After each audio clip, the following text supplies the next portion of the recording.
Good morning, everyone. We'll convene the Standing Committee for Public Accounts here this morning. I'll introduce our members. We have Mr. Weeks, Ms. Lambert, Mr. Burkich, Mr. Buckingham, Mr. Cox. We have Mr. D'Outremont, who's substituting for Deputy Chair Mr. McMorris, and Ms. Mowat here this morning. We have the following items to table: PAC 9828, Ministry of Social Services, responses to questions asked September 26, 2019.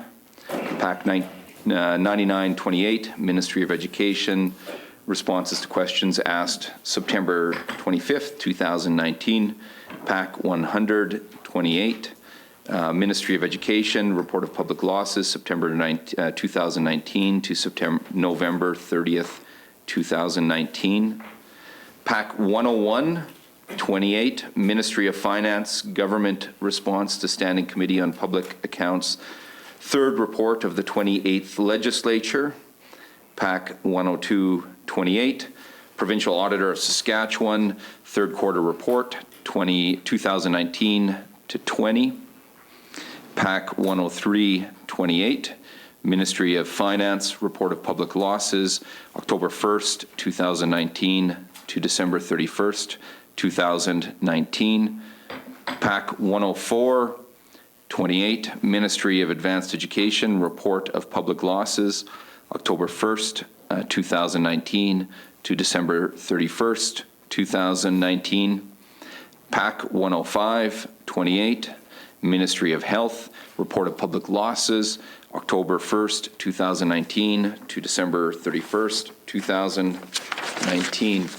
I'll introduce our officials from the Provincial Controller's Office, Terry Payton, our Provincial Controller, and Alana Schemenauer, as well from the Provincial Controller's Office.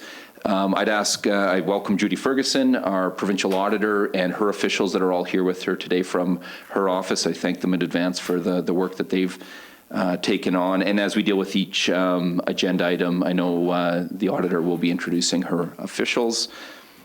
I'll announce, I guess we'll focus our attention here this morning first on finance. I'm thankful for all the officials that are here today with us, and I'll ask Deputy Minister Pandya to briefly introduce his officials who are with him here today. I'll then turn it over to the Provincial Auditor to focus on the first chapter, open it up to you for a brief response, and then we'll open it up for questions. So Deputy Minister Pandya, if you can introduce your officials that are with you today. Thanks, and good morning, Mr. Chair, members. With me today, I have Karen Lauch, the Assistant Deputy Minister of Corporate Services in the Office of Planning, Performance and Improvement, to my right. I have Brent Hebert, who's the Assistant Deputy Minister of Revenue, Arun Srinivasan, Assistant Deputy Minister, Taxation and Intergovernmental Affairs, Terry Payton, Provincial Controller, Alana Schemenauer with the Provincial Controller's Office, Dan Goodmanson, Director of Finance, Planning and Public Employees Benefit Agency, Tasha Lepanko, who's also Director of Education Engagement, Public Employment Benefits Agency, and Dean Kersons, who's the Director of Financial Services. I'd just briefly like to thank the Provincial Auditor and her staff for their work and for their constructive approach taken to these audits. Today we are covering 7 chapters, 2 chapters contained in Volume 2 of 2018 and 5 chapters from Volume 1 and 2 of 2019. The summary documentation that we provided outlines progress made on all of the recommendations. And so rather than going through that, we will just be happy to answer any questions that you may have.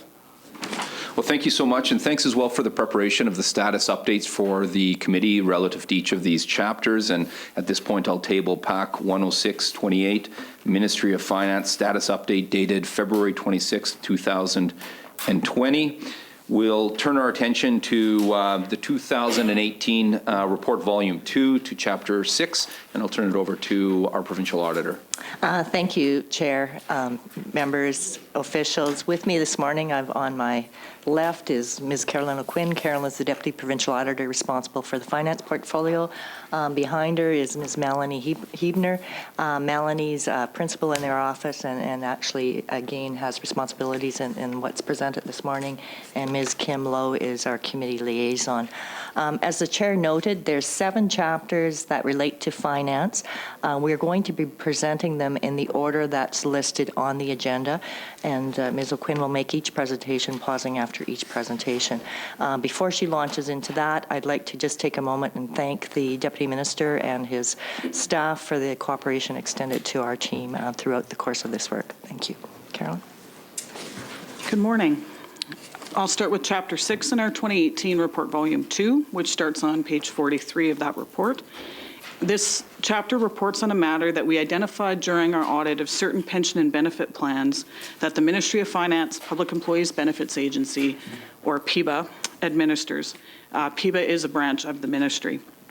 On page 44, we recommend the Public Employees Benefits Agency have written procedures for verifying the completeness and accuracy of pension and benefit plan participant data before providing it to the actuaries.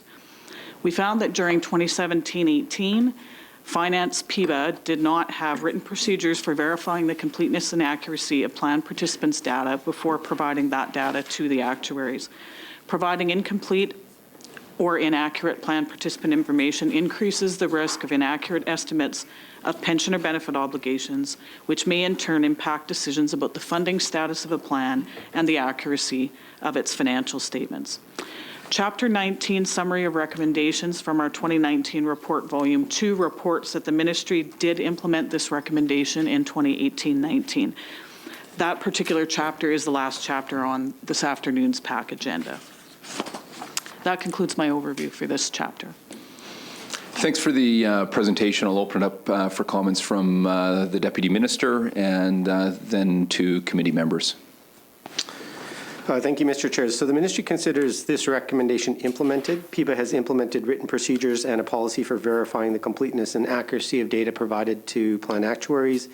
Both the procedures and policies were in place for the 18-19 year end. And if you have any detailed questions, we could ask PEBA officials to come forward and answer. Thank you very much. I'll open it up to the committee for questions. I thought maybe Mr. Burkich and Mr. D'Outremont might have a lot of questions on this chapter, but I'll open it up to Ms. Mowat. Thank you very much, and thank you to the Deputy Minister as well for providing the status updates. A couple of quick questions here. On page 44 of Chapter 6, the auditor talks about the fact that there was incomplete or inaccurate information that was provided, and we've referenced it as well. Both of you referenced it in your presentations. I'm wondering if you can speak to why this information was incomplete or inaccurate, or what was found.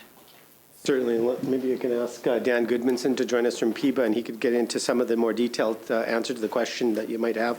Remember, I'd note that the discrepancy is between the physical file and the data file that we provide to the plan actuaries, and so there's missing information in the data file that was provided to the plan actuaries, and I'll have, as I noted, we have now mitigated that risk going forward, but I'll ask Dan to speak to some of the history on that, if that's okay. Certainly, thank you. So as mentioned during the audit, there was some discrepancies found between the physical file and the data file provided to the actuary. It was primarily around marital status of a member and as well as some of the spousal information of that member. So what happens is when we get that information in, it is manually entered into our pension administration system. So during the audit, what was found was when some of the files were pulled as a sample of the physical files, it was incomplete, potentially between the two files. So what happens in that situation is the actuary then makes an assumption based on that incomplete data. And those assumptions are approved with management's approval and the board and commissions around these plans. So the actual information may vary slightly from that assumption, which could cause potentially a slight difference in that estimate.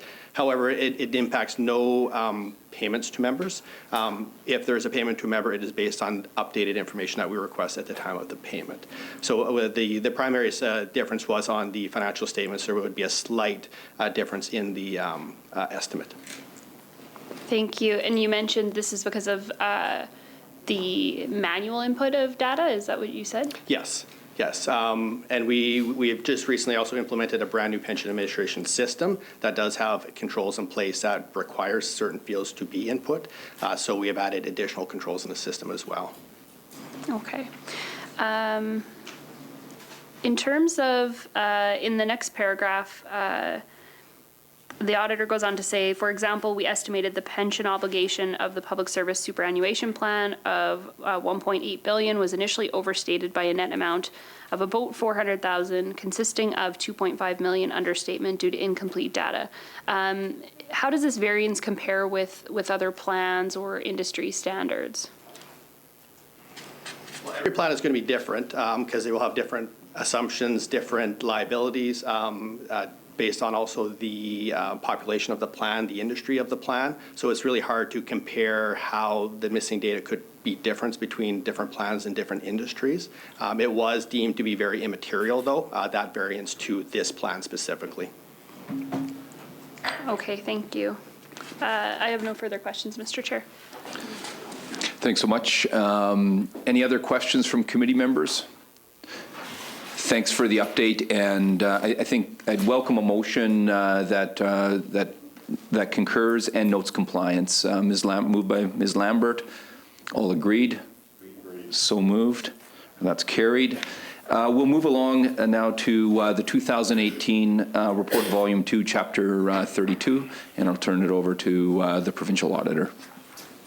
Thank you. Chapter 32 of our 2018 report, Volume 2, starts on page 231, reports the results of our first follow-up of Finance, the Public Employee Benefits Agency's actions on securing personal information that we initially made in our 2016 report, Volume 2, Chapter 26. We are happy to report that by July 2018, Finance, Public Employees Benefits Agency implemented the two outstanding recommendations. It made procedures used to secure personal information readily accessible to its staff, and it implemented a policy requiring periodic update of its non-IT policies that are used to secure personal information. That concludes my remarks.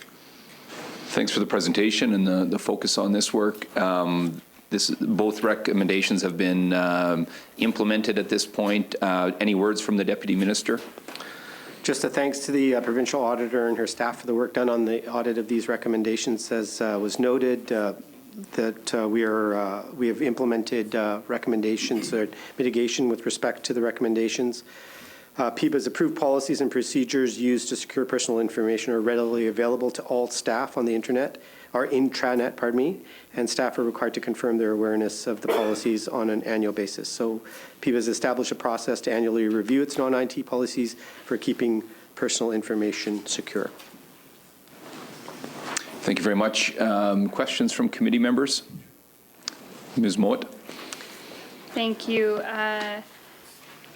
Just trying to get an update on some of the background information that was provided here. So at the time of writing the chapter, there were 90,000 members and beneficiaries served with a staff of 136 full-time equivalent employees. How do these numbers compare to the 2019 numbers? Was there any change?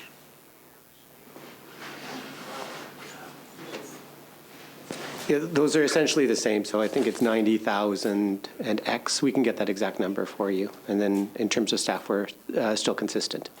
Okay.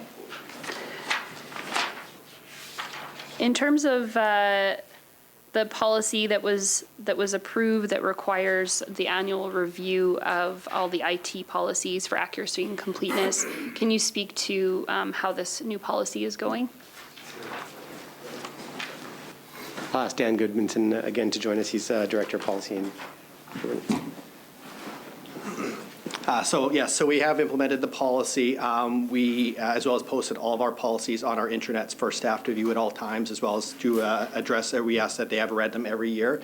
The way we ensure that these policies are updated is within the finance team, we have an inventory of every policy, IT or non-IT, and every calendar year they are reviewed, and if any material changes other than administrative are done, they are brought to the leadership team to review and reapprove, and then redistribute to staff with notification. Thank you. That concludes my questions, Mr. Chair. Thank you. Any further questions from committee members? There's no new recommendations here. The recommendations have been implemented, so I would welcome a motion that we conclude considerations of this chapter. Moved by Mr. D'Outremont. All agreed? Agreed.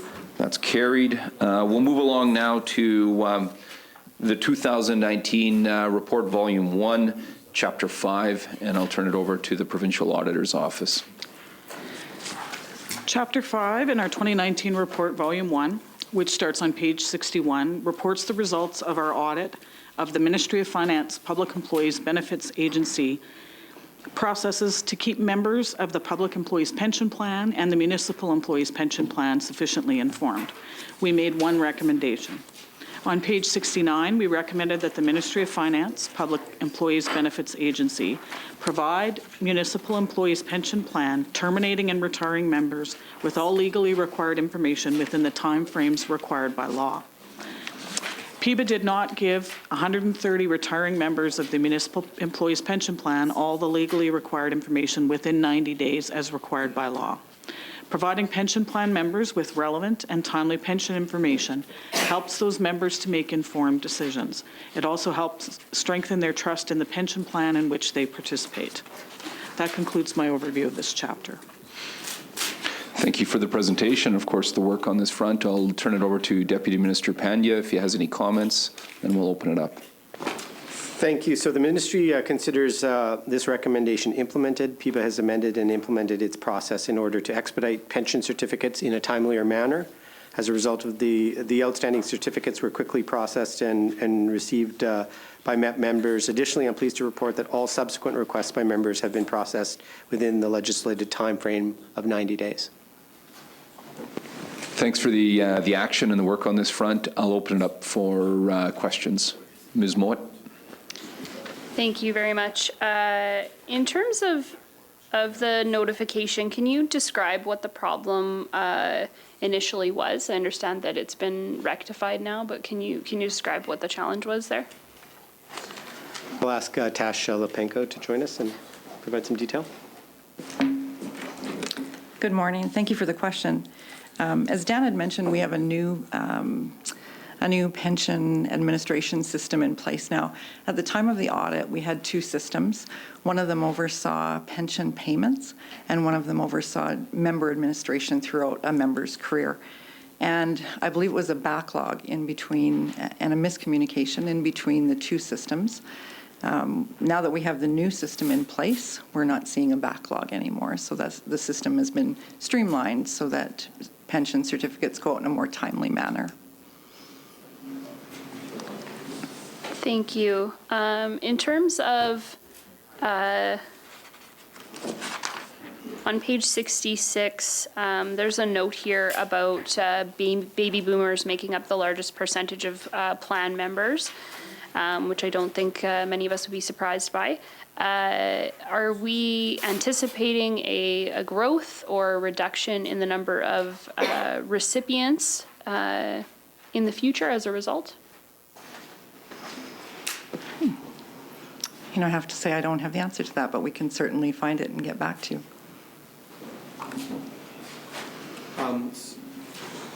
Mr. Chair, maybe I could take a run at answering the question and we can get detail back to the member's specific question. But I would note in general that, in the past where we saw, plan beneficiaries retiring upon their retirement date, what we have seen in terms of just a change in general in the workforce is that folks are working longer.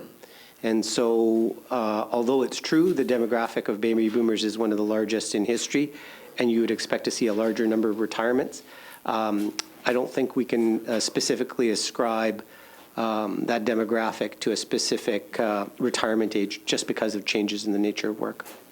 but we can answer, we'll try to get you some more specific information on that. Thank you. I also have a question about the annual statements that are going out. So the auditor notes that the Public Employees Pension Plan annual statements include messaging for each targeted age group. For example, members who are between 55 and 68. The annual statement encourages them to attend a workshop to learn more about retirement. Targeted messaging certainly sounds like a great idea when you're putting out annual statements. How is this going in practice? And again, thank you for the question. We've recently had an enhanced focus on targeting people at various stages of their careers. We used to have one, just as an example, we used to have one retirement education seminar for members. It was called Retire at Ease. And what we learned over the years is that younger members often don't open their pension statement when they receive it. They squirrel it away. Members were not necessarily engaging until maybe they were about 5 years away from retirement. So we now have 4 new workshops that we launched in September. Learn, build, prepare, and enjoy, and they're for members at the 4 stages of their career. And we're finding that not only are we targeting the messaging in a member's statement, we're also targeting it certainly in all the tactics we use to educate members. And we're seeing an increased uptake in engagement, a lot more engagement from younger members especially, and that's encouraging to us. Thank you. In terms of the PEP portal, are you seeing much engagement online as well, or what has the uptake looked like there? Yeah, we are. Certainly our website, we recently did a member survey, and our website was found to be one of the 3 top tactics that members use to access information. And the PEP portal certainly was, I can't remember the exact figure, I think it might have been about 85% was the satisfaction rate with that. There's also a small number, I believe it was under 4% of members who aren't aware that we have that website that they can access information on. So that's certainly an area we want to focus on in the coming year. Thank you. Did you receive any other useful feedback out of the Tell Us What You Think survey? We did. We learned that members find their statements relatively easy to understand. There's a small portion, I think it's about 2%, that find them difficult to understand, and we plan to focus on that again in the coming year. Just simplifying the language perhaps so that members that are newer to the plan understand what they're receiving. Thank you. That concludes my questions, Mr. Chair. Thank you very much. Any further questions from committee members? Not seeing any. At this point, the new recommendation that we have here, I believe they've noted that implementations occurred, so I'd welcome a motion that we concur and note compliance, moved by Mr. Weeks. All agreed?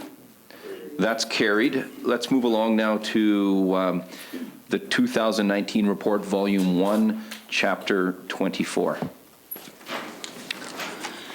Chapter 24 of our 2019 report, Volume 1, starts on page 257, and it reports the results of our first follow-up of Finance's actions on recommendations we made about monitoring the fuel tax exemption program that we initially made in our 2016 report, Volume 1, Chapter 8.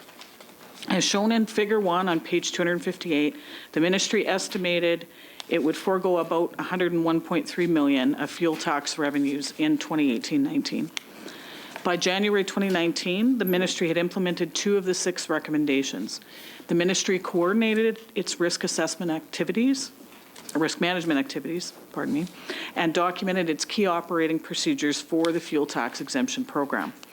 Also, the ministry gave the Legislative Assembly some additional information on key tax expenditure programs, including the actual value of tax exemptions based on available information. However, it does not annually give the Assembly measurable program objectives or periodically publish the achievements of its key tax expenditure programs. Not giving legislators this information limits the legislators' ability to scrutinize the tax expenditure programs in a similar way as they scrutinize spending programs. Also, by January 2019, the ministry had not yet set out how it plans to measure the success of the fuel tax exemption for farmers and primary producers other than its general objective to provide them with tax relief. Furthermore, it does not require staff to separately document its periodic review of tax expenditure programs. Maintaining distinct documentation of such reviews helps show whether programs achieve what they were designed to achieve. This concludes my remarks on this chapter. Thanks for the presentation. I'll open it up to the Deputy Minister. Thank you. So I would note that the Ministry of Finance continues to work in terms of an approach, an incremental approach to providing additional information on key tax expenditure programs, and are committed to making improvements in reporting. So to date, we have made changes in terms of the budget, technical papers in the budget around tax expenditure programs. We're engaged in a inter and intra-jurisdictional review of best practice in reporting on tax expenditure programs, and hope to make further progress on this front, and happy to take questions. Thanks for the work on this front. I'll open it up to committee members for questions. Mr. Burkich. Thank you. I just talking about the program. I mean, since I come from a farming constituency, it's been very beneficial to it, and I just hope that the auditor realizes that in the trying times that farmers have had in the last few years, that it's a program that helps them a lot by not paying tax on fuel to basically grow crops. So, just a statement more than a question. And I think the auditor's work is just looking at sort of how things are accounted for and reported out to the public. Thanks, Mr. Burkich. Any other questions? Ms. Mowat?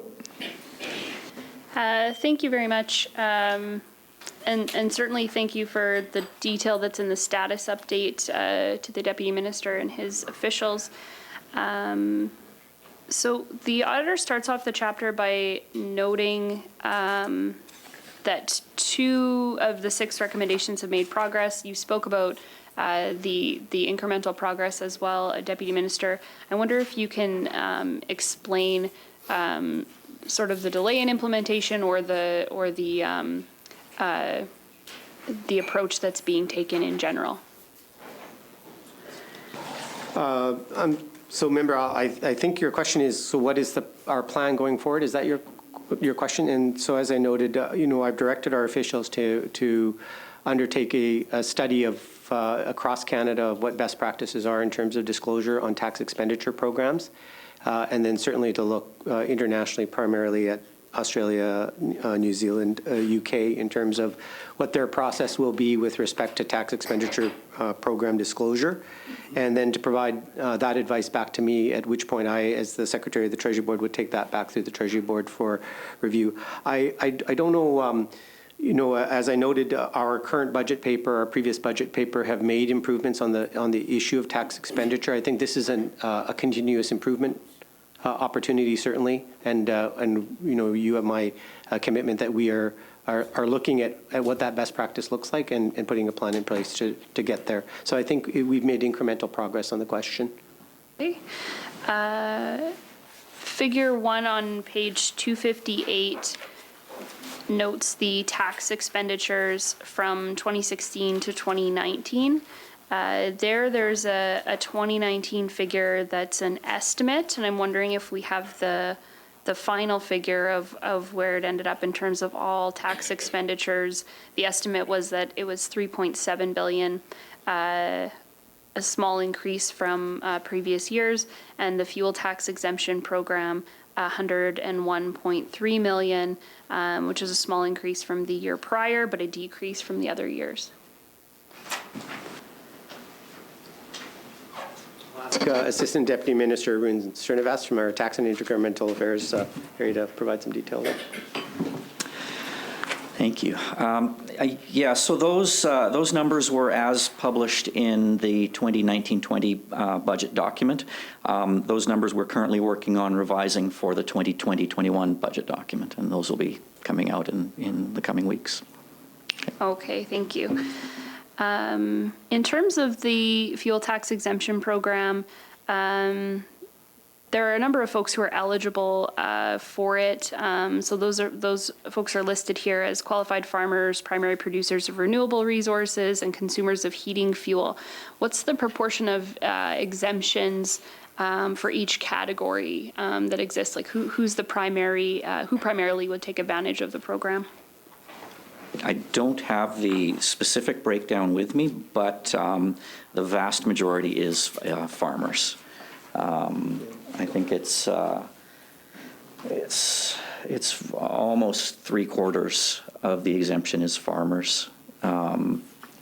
Heating fuels is nearly 1/4. Primary producers is a very small proportion. The breakdown is actually of the estimate is published in the budget document. So, the three components are listed separately in the tax expenditure report. Thanks. Thank you. In terms of how many permits, has there been a change year over year, or have you seen any sort of changing trend, or does it remain fairly stable? Sorry, in the number of fuel exemption permits themselves? Yes. I think the trend has been fairly stable from year to year.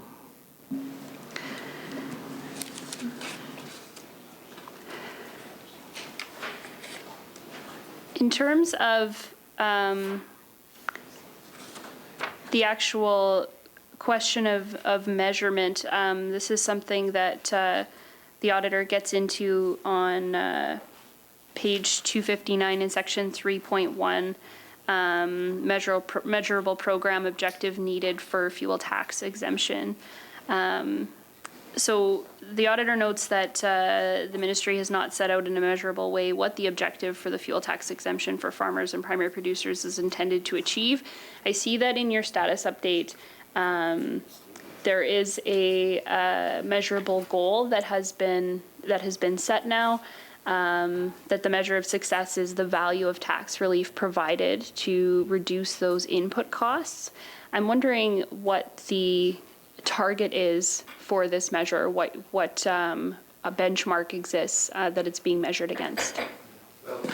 So you'll see in that figure on page 258 of the report that the actual amount of tax expenditure fluctuates from year to year, and that fluctuation is due to fuel consumption by farmers, and in any given year it will depend on a number of factors, including weather and the seeded acreages and the harvest that's occurring each year, the volume of fuel that is going to be consumed by farmers, and so there's no specific target because the amount of fuel consumed each year is going to vary. But what the goal is to provide tax relief to farmers in respect of their fuel consumption, and the amount of the relief is based on the amount of fuel consumed. For sure. In terms of how we measure success, though, like how do we evaluate the program? How do we know if it's been successful? So I'm just trying to gauge what the ministry's standard is for that. Right. So the objective being to provide tax relief in respect of the fuel consumption by farmers. And the measure then is the amount of tax relief that was provided, which we're able to report. We're able to estimate at the beginning of the year, and we're able to report the actuals once we have that data at the end of the year. So the measure then is have we or haven't we provided tax relief, which we have, and the amount is based on the fuel consumption in any given year. Okay, thank you. I have no further questions, Mr. Chair. Any other questions from committee members at this point? Not seeing any. We don't have any new recommendations here. They've been dealt with at this table before. Thank you for the continued work on this important area and for the report here today.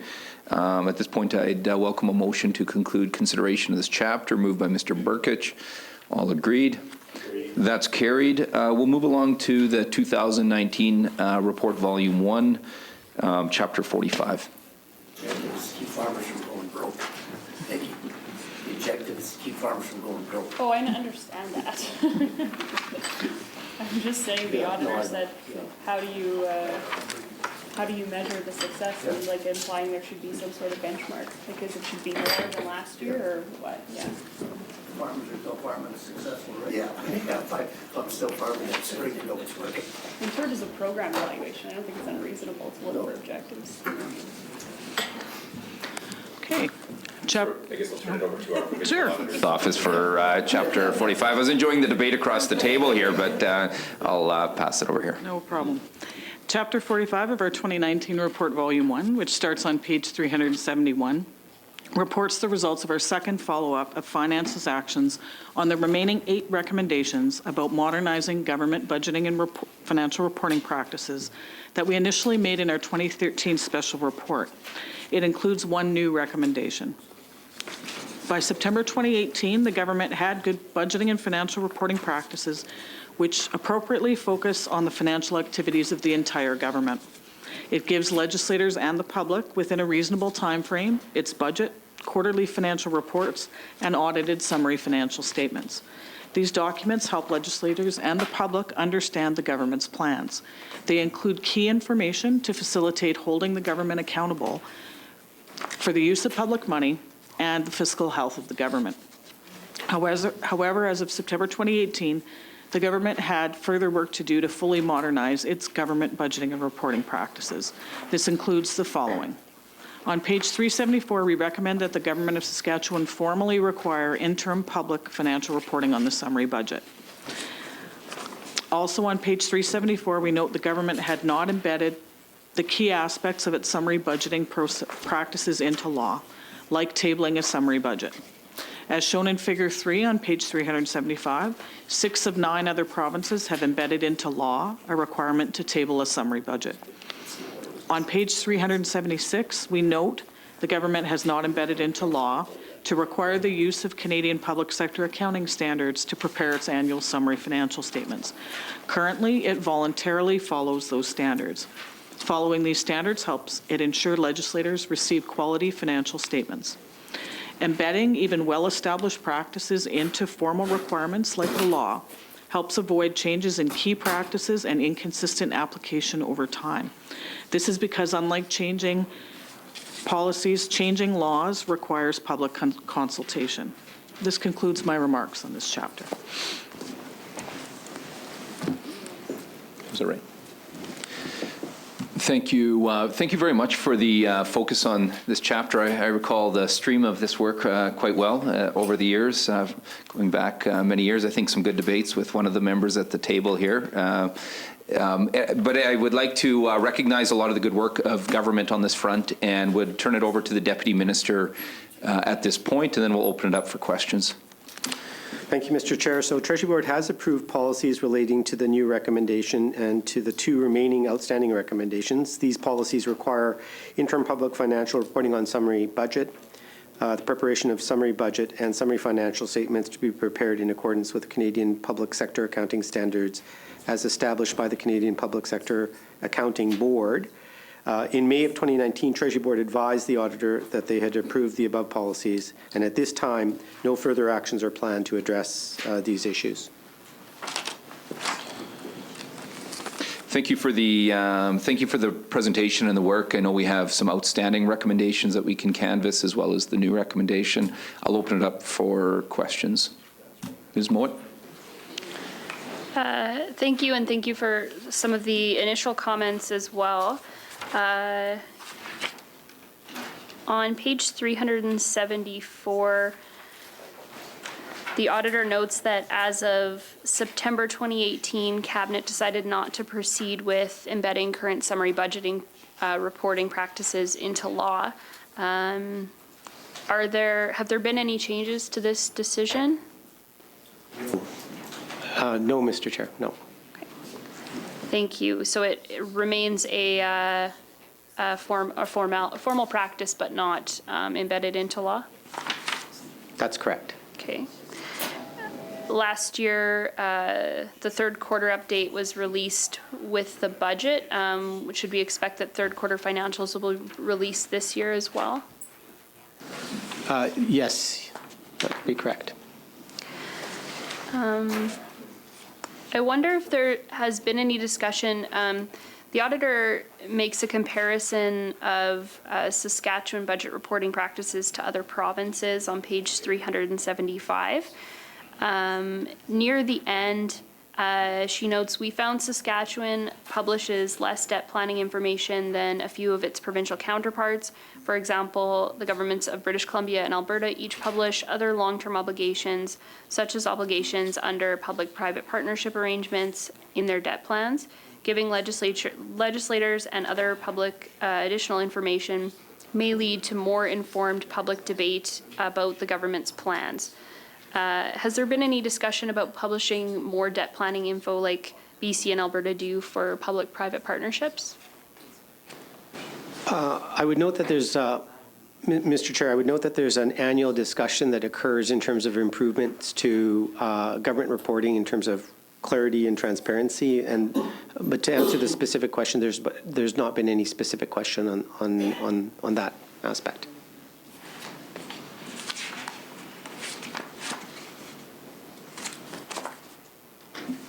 That concludes my questions, Mr. Chair. Any other questions at this time? I just maybe weigh in, briefly on.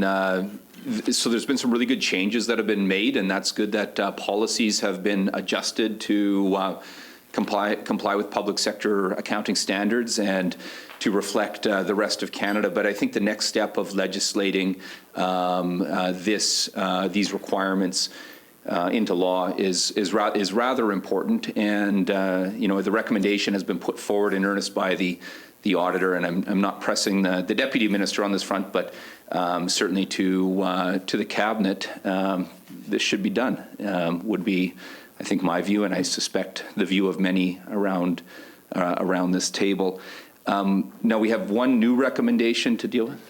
Oh, sorry, the auditor would like to weigh in. Yeah, before you consider the first recommendation here, what I'd like to say is that, like on this one here, I think management's being a little bit modest on this one. On the recommendation, the new recommendation, we actually aren't seeking a legislative aspect to it, because what we're finding, that is an area that there isn't practice across Canada in terms of legislating interim reporting.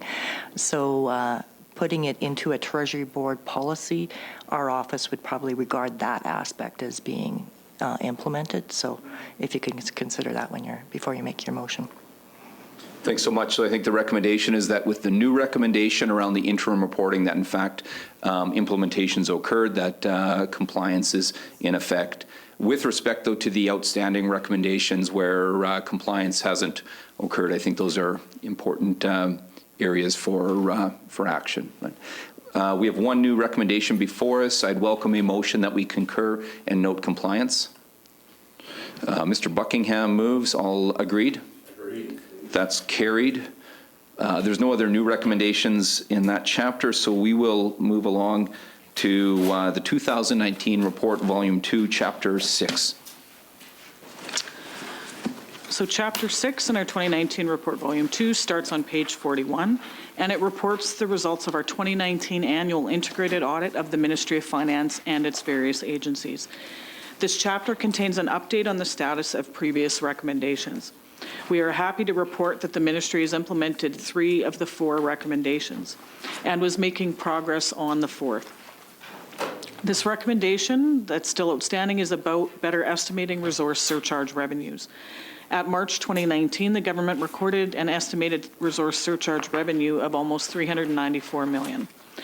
By September 2019, the ministry had developed and tested several models in its efforts to better estimate resource surcharge revenue by resource type.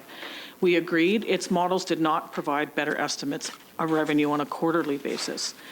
However, we found its models provided a better estimate of the annual resource surcharge revenue.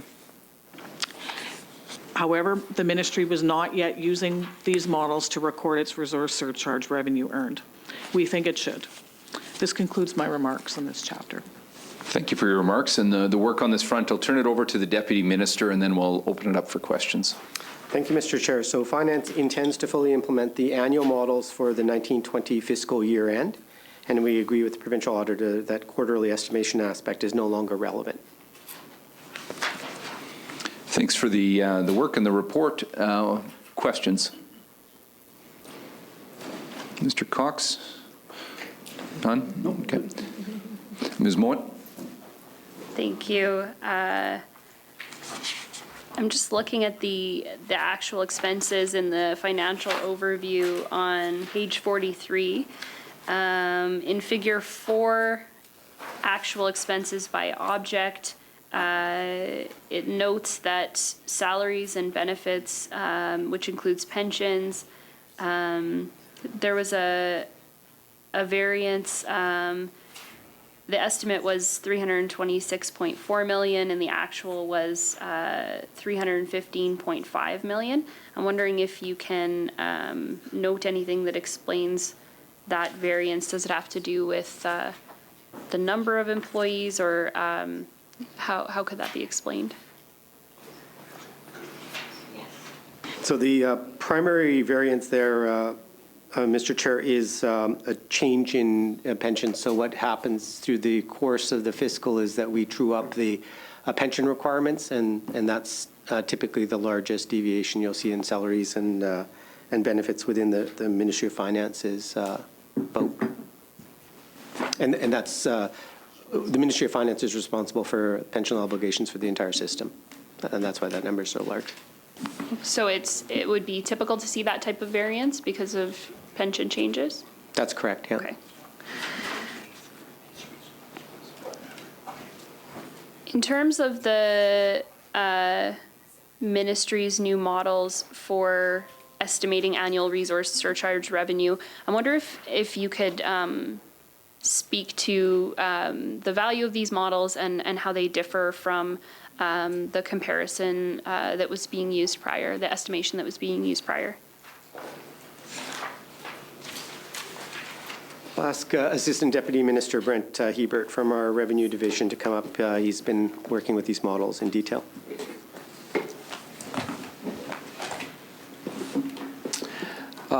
Good morning, and thank you for the question. In terms of the models, there's been some changes with the Ministry of Economy in terms of the value of production of sales and the data that they bring in.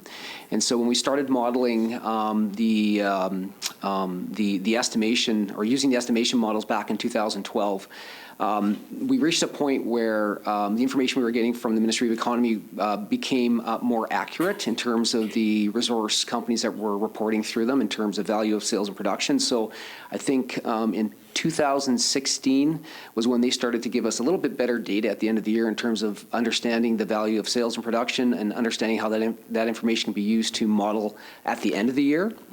And so we modified our models, tested them for a couple of years, and we find that from a uranium and potash perspective, the models are quite accurate and they're reasonable. Oil and gas, it took us a couple of years to interpret the data and the trends that we were seeing, and we got that to a point where we were comfortable that we could use that information as well to estimate moving forward. So we will, as my Deputy Minister identified, we'll be implementing that at the end of the year now that we've tested those models for a couple of years, and we're a little bit more comfortable in terms of the results they're producing.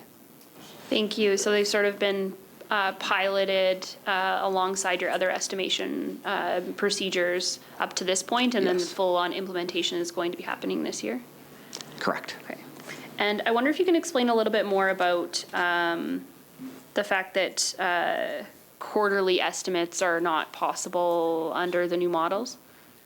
Sure. So in terms of the information we get on a quarterly basis, the data that we get isn't as accurate or meaningful in quarter. When we are testing our models, we are reaching out to the resource companies trying to gather information for us to better estimate on a quarterly basis. But with respect to sales contracts, pricing in the industry, it's so volatile in year that when we were trying to do it on a quarterly basis, we just couldn't produce reliable estimates.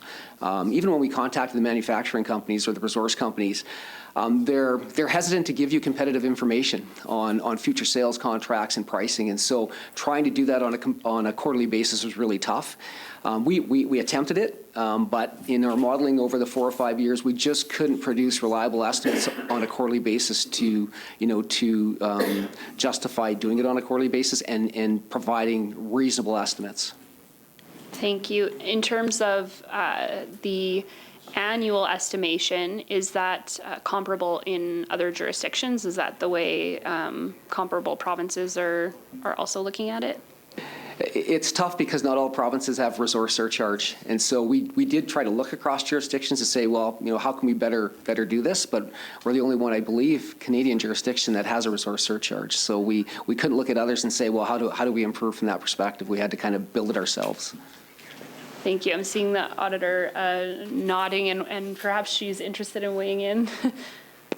I think what we're seeing here is that Ministry of Finance was able to leverage the new IT system that the Ministry of Energy and Resources put in, and in terms of, and in some respect, they're really almost held hostage by the reliability of the information that the industry can be providing on an interim basis. And from our perspective, using reliability is important in terms of putting the information out, and so that's why we agreed using the year end, and we also agree that, the quarterly at this point in time, it just isn't there. So, it's something that we'll assume that the ministry will keep working with Energy and Resources. If things change on their front, and the availability information changes, then perhaps you can go back and recircle and revisit what you're doing on a quarterly basis. Thank you. That concludes my questions, Mr. Chair. Thank you for the questions. Thank you for the work on this front. Not seeing any other questions on this chapter, I welcome a motion to conclude considerations of Chapter 6. Mr. Cox moves. All agreed? Agreed. That's carried. We'll move along to the 2019 Volume 2 report, Chapter 34. Chapter 34 of our 2019 report, Volume 2, starts on page 271. And it reports the results of our first follow-up on Finance's actions on recommendations about implementing the Revenue Administration Modernization Program, or project, also known as RAMP, that we initially made in our 2017 report, Volume 1, Chapter 5. By September 2019, the ministry had implemented one of the 2 recommendations. The ministry accurately included all costs incurred for RAMP on its final status report. Also, it started developing processes for how and when it will measure and report on RAMP's benefits. This work will enable it to report on the benefits achieved. This concludes my overview of the chapter. Thanks for that, for the work and for that presentation. I'll turn it over to our Deputy Minister. Thank you, Mr. Chair. Finance will include an update on the RAMP project as part of our annual report for 1920 to report on benefits. And as noted, Finance has fully implemented the second recommendation with respect to costs incurred. I would note that the project's expected costs were $35.5 million, and the actual costs incurred at March 31st, 2019 were $32.6 million. Thanks for that presentation. We'll open it up for questions. Ms. Mowat. Thank you very much. In terms of the outstanding recommendation that's been noted as partially implemented, in your planned actions for implementation in the status update, you mentioned the fact that the benefits realization plan will be further refined after final release to identify how and when the benefits will be measured and reported to stakeholders in 2019-20. Just in terms of determining how to report to stakeholders, are there any challenges that you're facing with that, or is it a matter of this step needs to be completed before the next one? So as I indicated in my opening comments, Mr. Chair, that It's our intention to use the Ministry of Finance's annual report to report out to stakeholders, and then I'll ask AVM to speak to more specific reporting out on benefits. Thanks for the question. So in terms of challenges of reporting, we don't see any challenges that way. As we have identified, we'll do an update in our annual report for 1920, and we've identified a plan to report back to decision makers in terms of our progress on the benefits that were identified in the original business case. So we'll be reporting back to our executive steering committee and other decision makers in terms of the project. Thank you. So you expect that this recommendation will be implemented when the annual report is released? Yes, correct. Okay, I understand. In terms of the expected benefits, so figure 1 on page 272 identifies benefits expected from implementing RAMP. So it lists a number of benefits that the ministry identified as possible benefits: productivity gains, revenue gains, improved customer service, and increased system availability. Have any of these benefits happened? Have you noted them? Again, thanks for the question. Yes, we've realized a number of benefits already through the project, and I can go through some of them if you wish. So internally, one of the big benefits that we saw is we're going to more of a virtual system through this system, so our employees are working virtually. We have a file room in our division that takes up about 3/4 of a floor at finance. It's got all the taxpayer files that we have.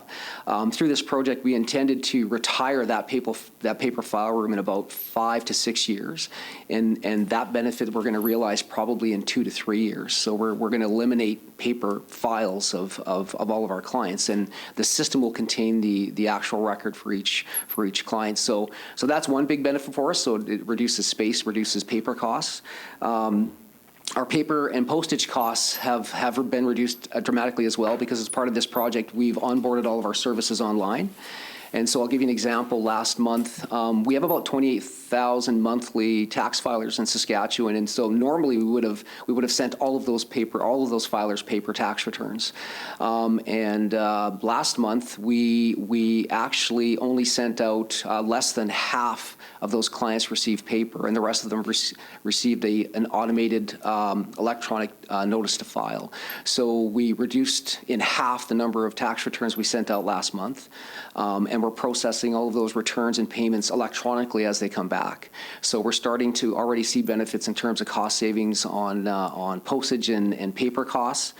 From a productivity perspective throughout the project, we automated a number of processes and reorganized. So we had a couple positions where we actually automated the activities of those positions, and then under the project, we redeployed that capacity to revenue generating activities, either in our audit area or collections area. So that was part of the strategy under the project. We retired 26 other IT systems through this project, so we had a bunch of old systems that sat around it. Some of them were 30, 40 years old. So we retired all 26, or the majority of those 26 systems. We've got this enterprise system now in place, so we're avoiding all the cost savings around supporting and maintaining all those systems. And I think it produced cost savings also, to ITD and central services, because they spent a lot of time maintaining those systems as well.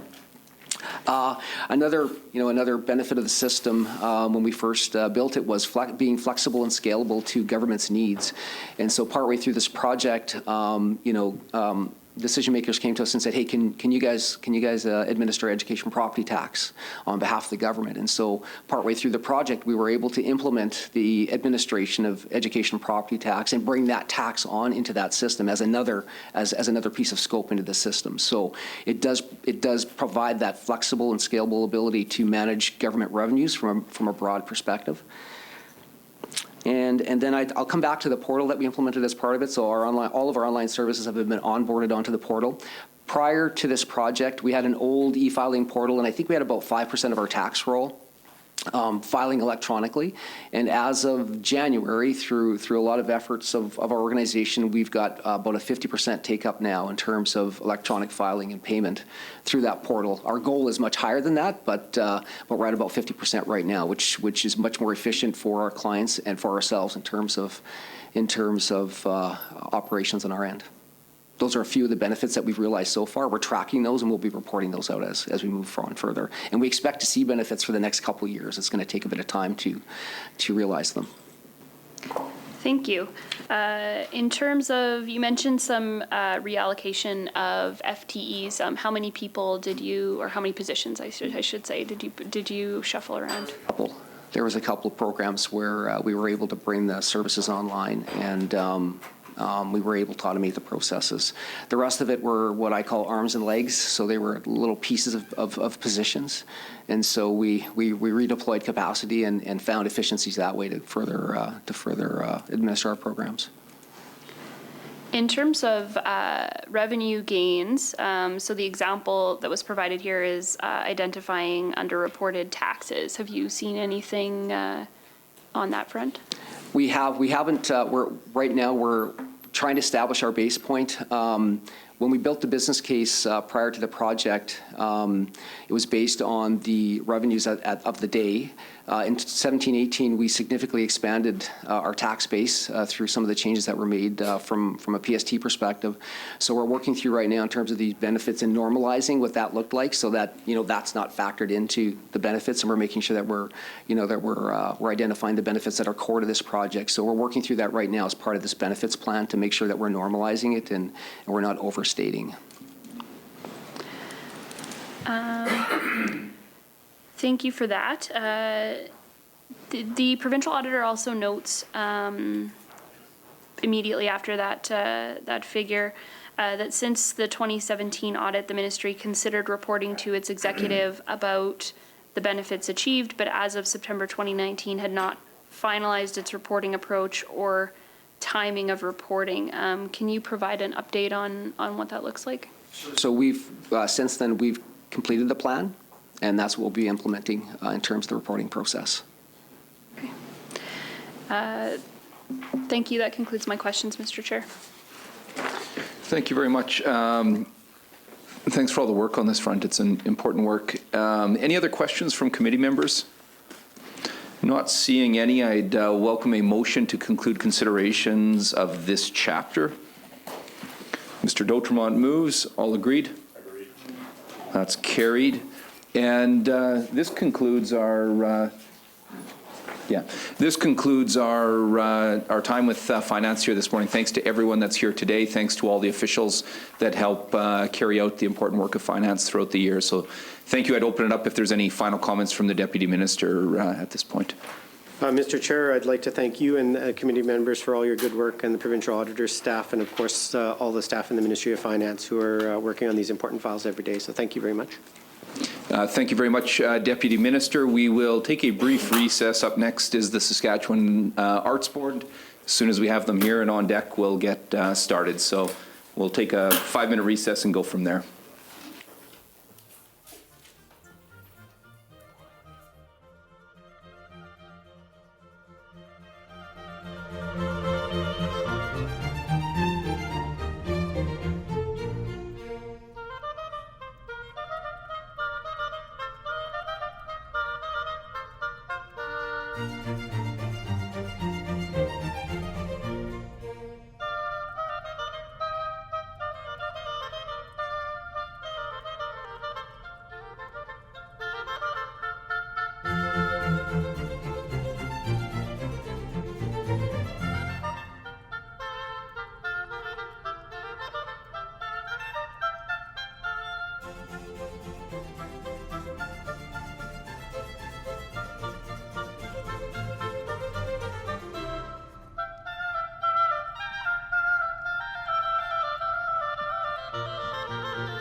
right, we'll reconvene the Standing Committee on Public Accounts this morning. We'll turn our attention to the chapters pertinent to the Saskatchewan Arts Board.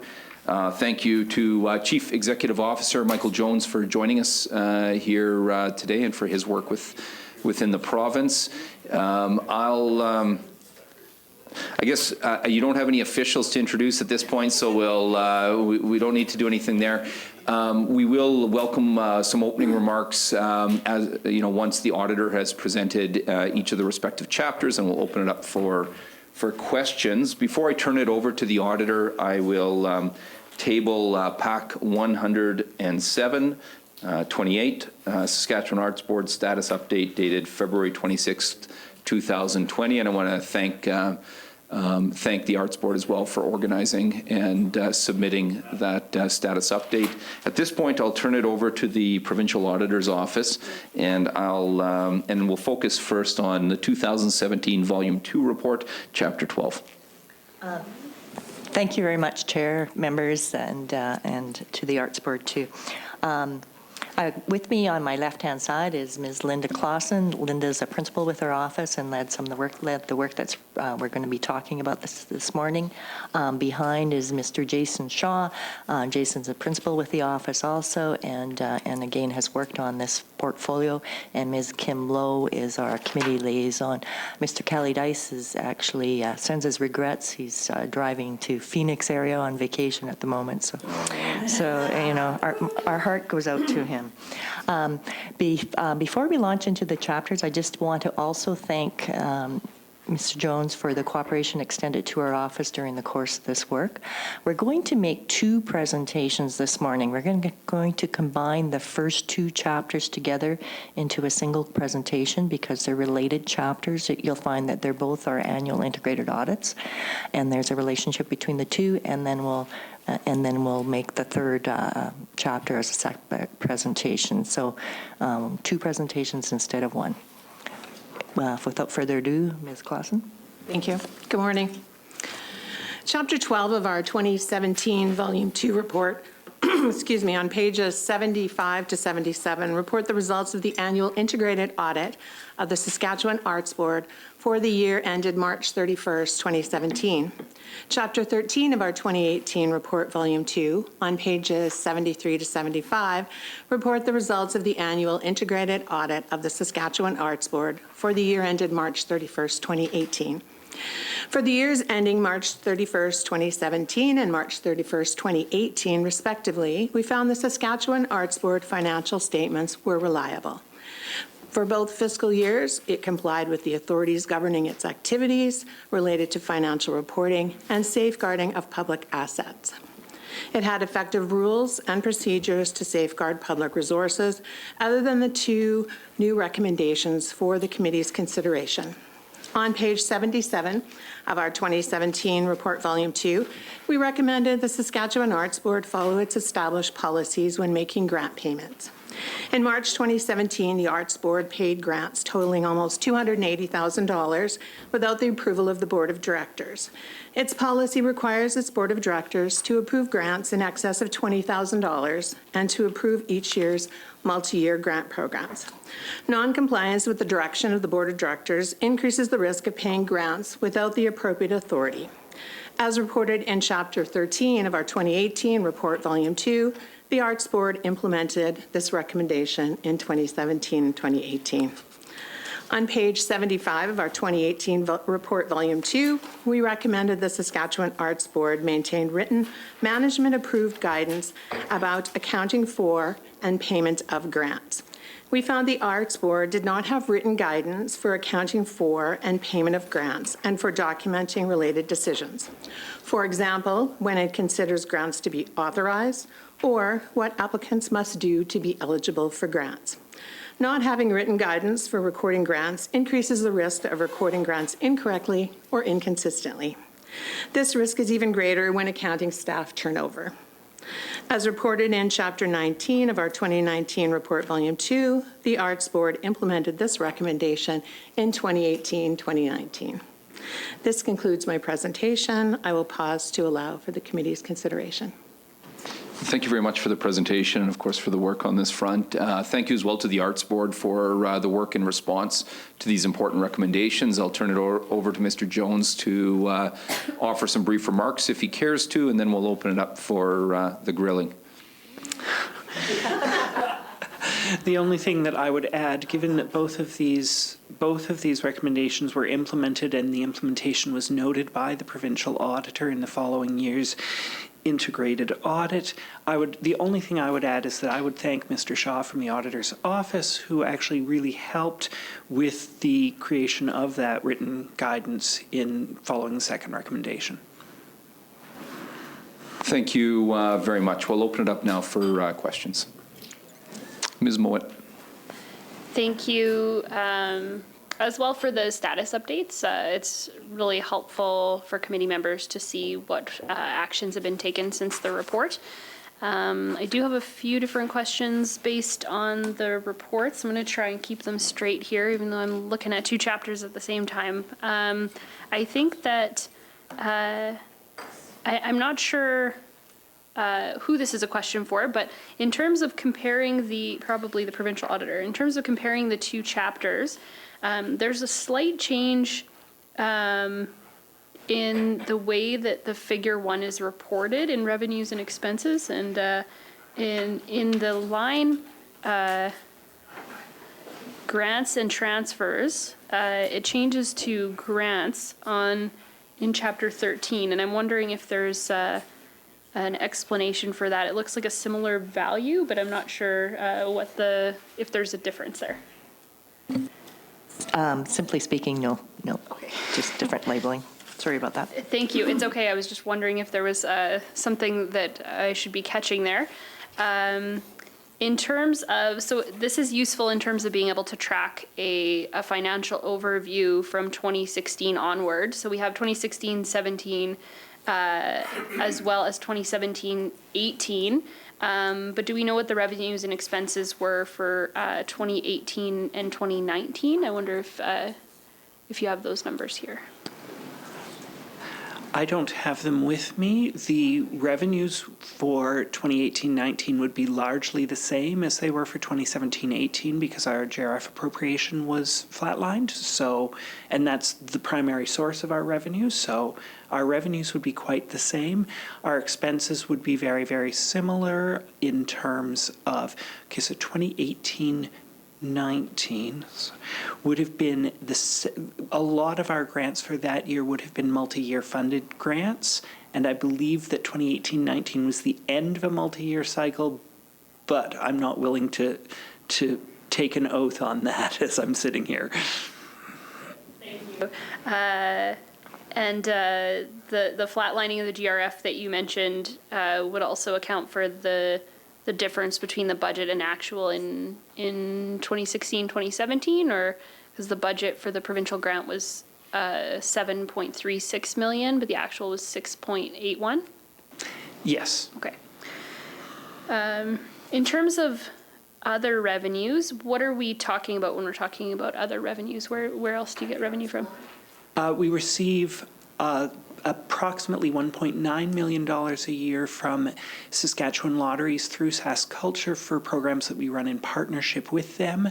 Apart from that, we have investment income. We have an endowment fund which generates about $300,000 to $400,000 a year, which is separate from and is used for separate purposes, but appears in the same financial statements. And we have some earned revenue from things like art rental and sales, but those numbers are nominal. Thank you. Just in terms of the first recommendation, that when we're talking about grant payments being made without approval, I'm just wondering if you can speak to what the challenge was here that ended up being rectified. I can certainly speak to it. Without approval is I'm going to say provincial auditor speak for what actually happened. So I'll tell you the story of what happened. We give multi-year operating grants to arts organizations in this province. That's a large portion of our budget. It's about $3.6 million each year, just for those pay-op grants. Those are approved by juries on a multi-year basis so that those organizations, particularly the ones with whom we have long-standing relationships, don't have to apply to us every year.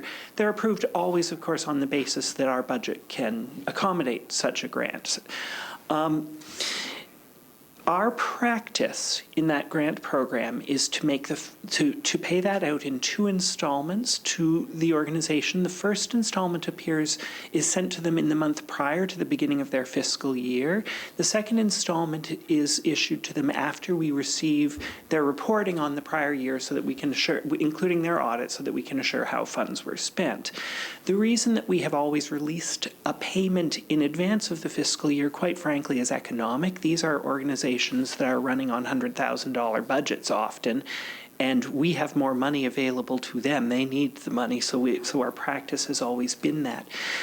The year that I joined the Arts Board in 2015, this practice was called into question, and it came up through the audits, and part of that was the approval of multi-year grants, which always needed to go to the Board of Directors, even in the secondary years. Prior to 2015, that approval was assumed when they approved the budget for the following year, but after the 2015 audit, we began a process of always having a separate motion to approve each of those operating grants in each year.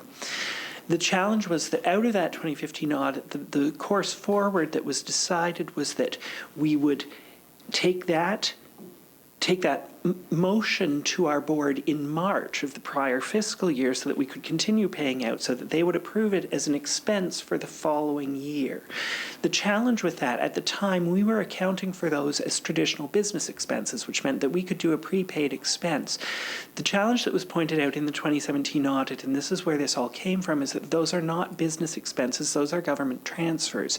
You cannot accrue a government transfer as a prepaid expense because you cannot accrue an asset against a government transfer.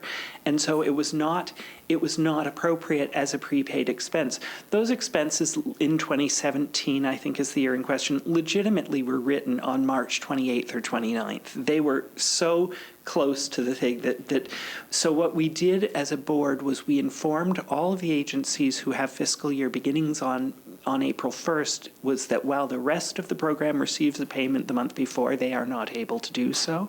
And those grants are no longer approved in advance by the Board of Directors. They're discussed at the March meeting and done by an e-vote on April 1st, 2nd. Thank you. And I appreciate hearing the full account of what happened. It sounds a little bit bureaucratic.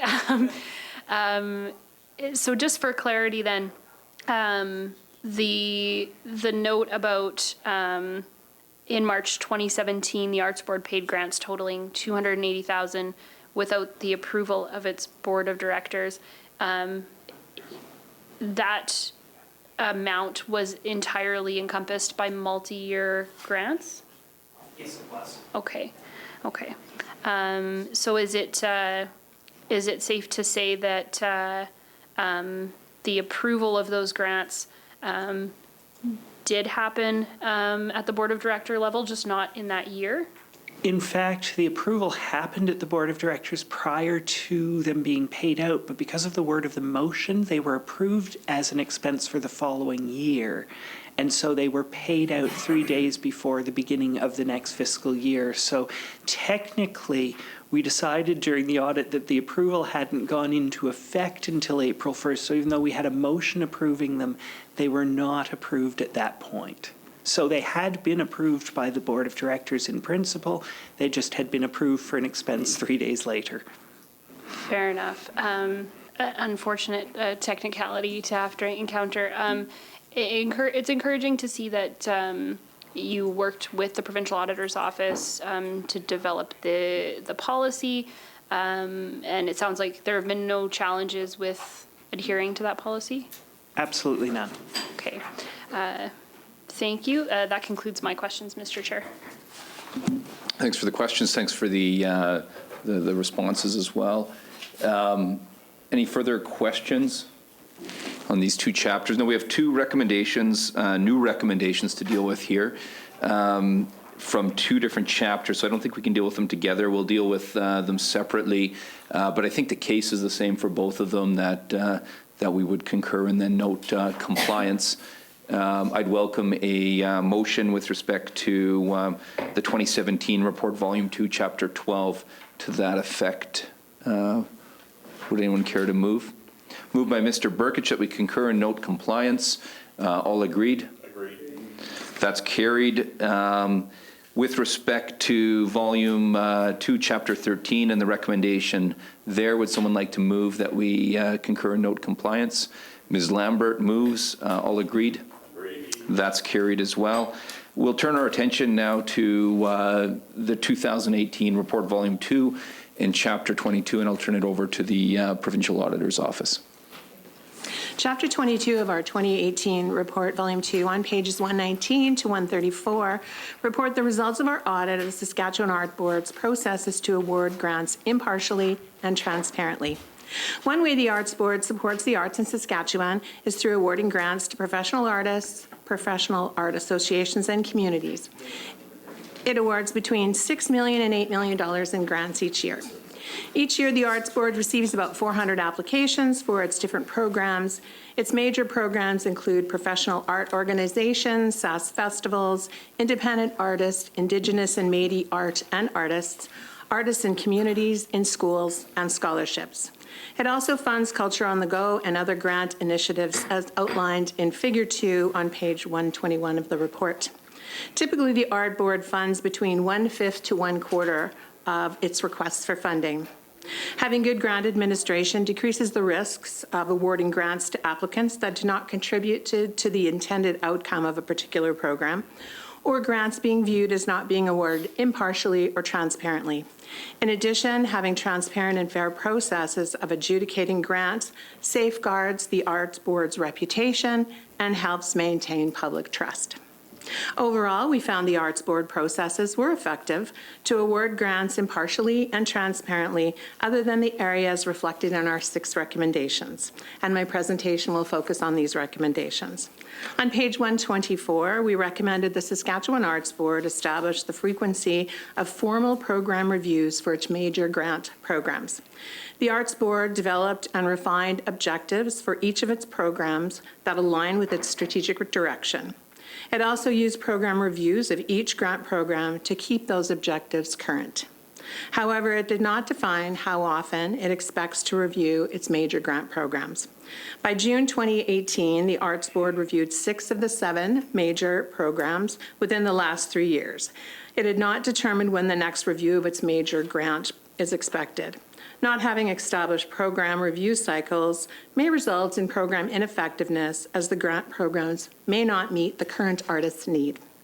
On page 126, we recommend the Saskatchewan Arts Board set out in writing its process to use and select independent assessors when awarding grants. Even though the Arts Board routinely uses independent assessors on juries, its policies and processes do not specifically refer to their role or use.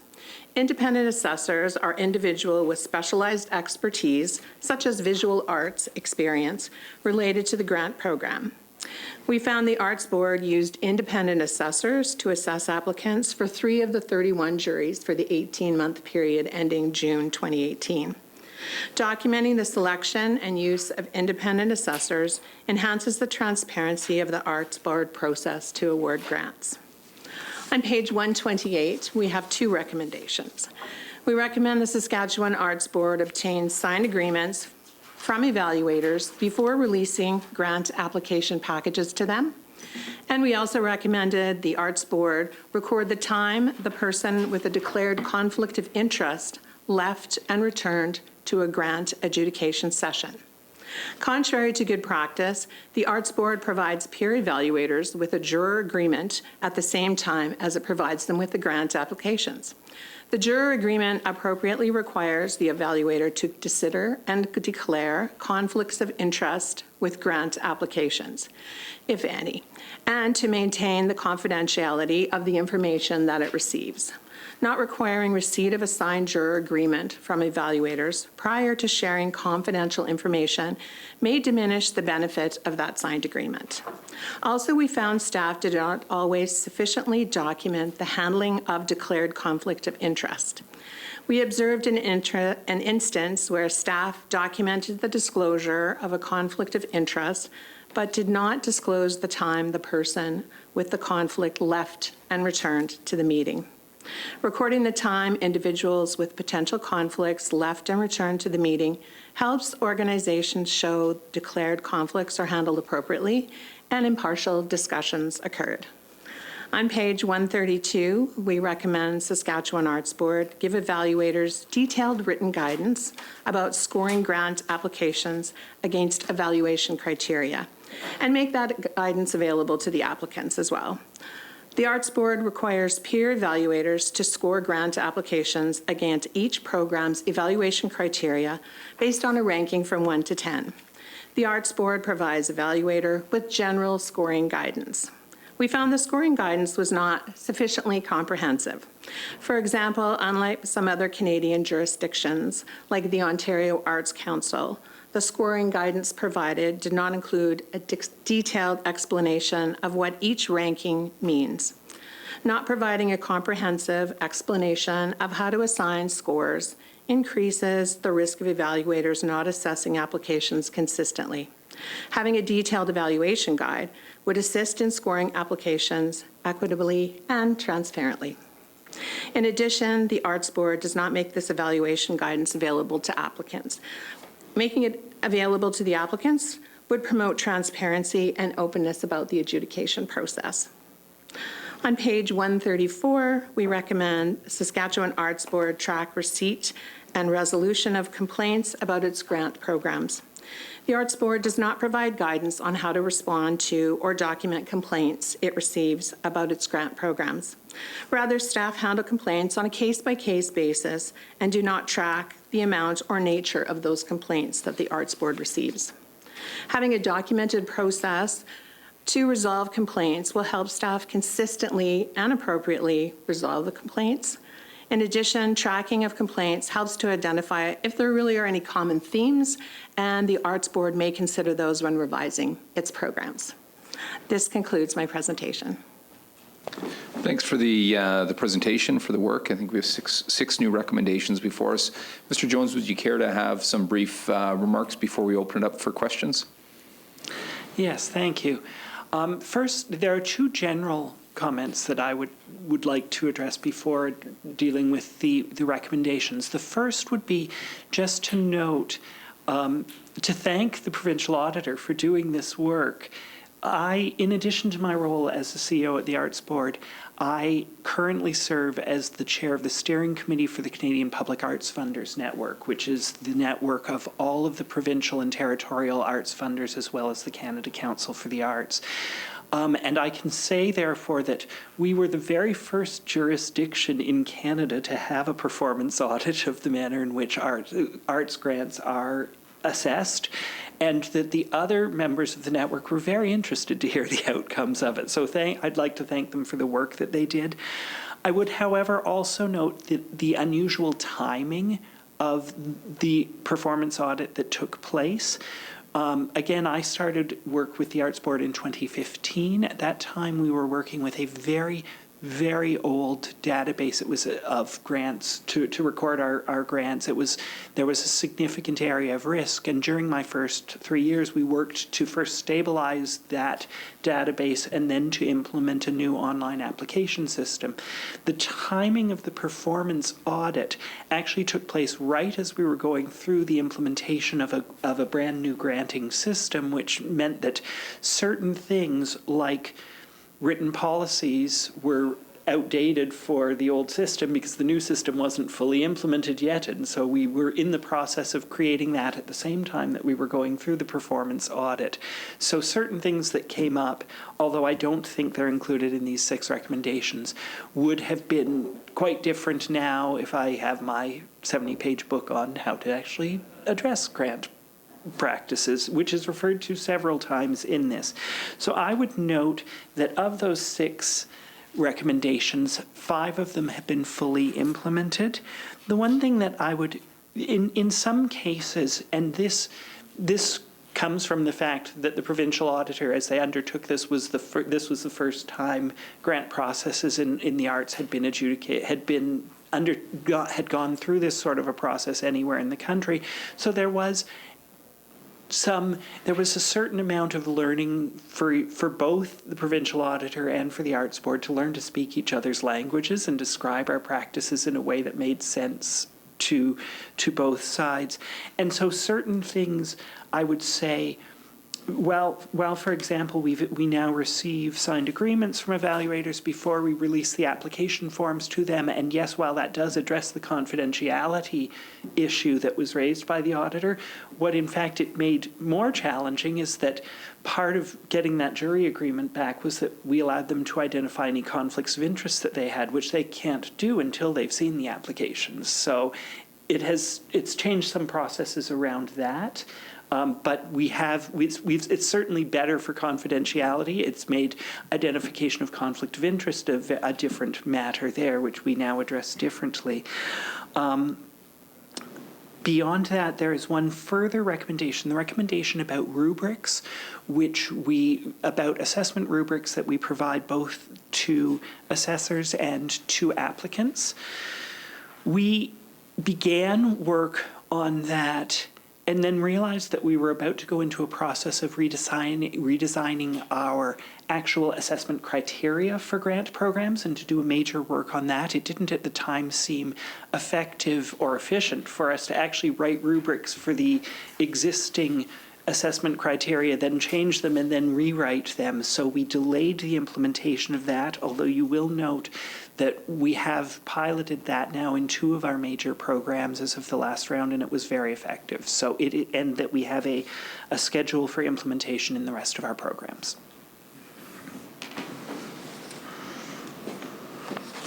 Thank you very much for the report, and thank you as well for the status update, which is rather detailed, that you supplied to us in advance of the committee. I'll open it up for questions.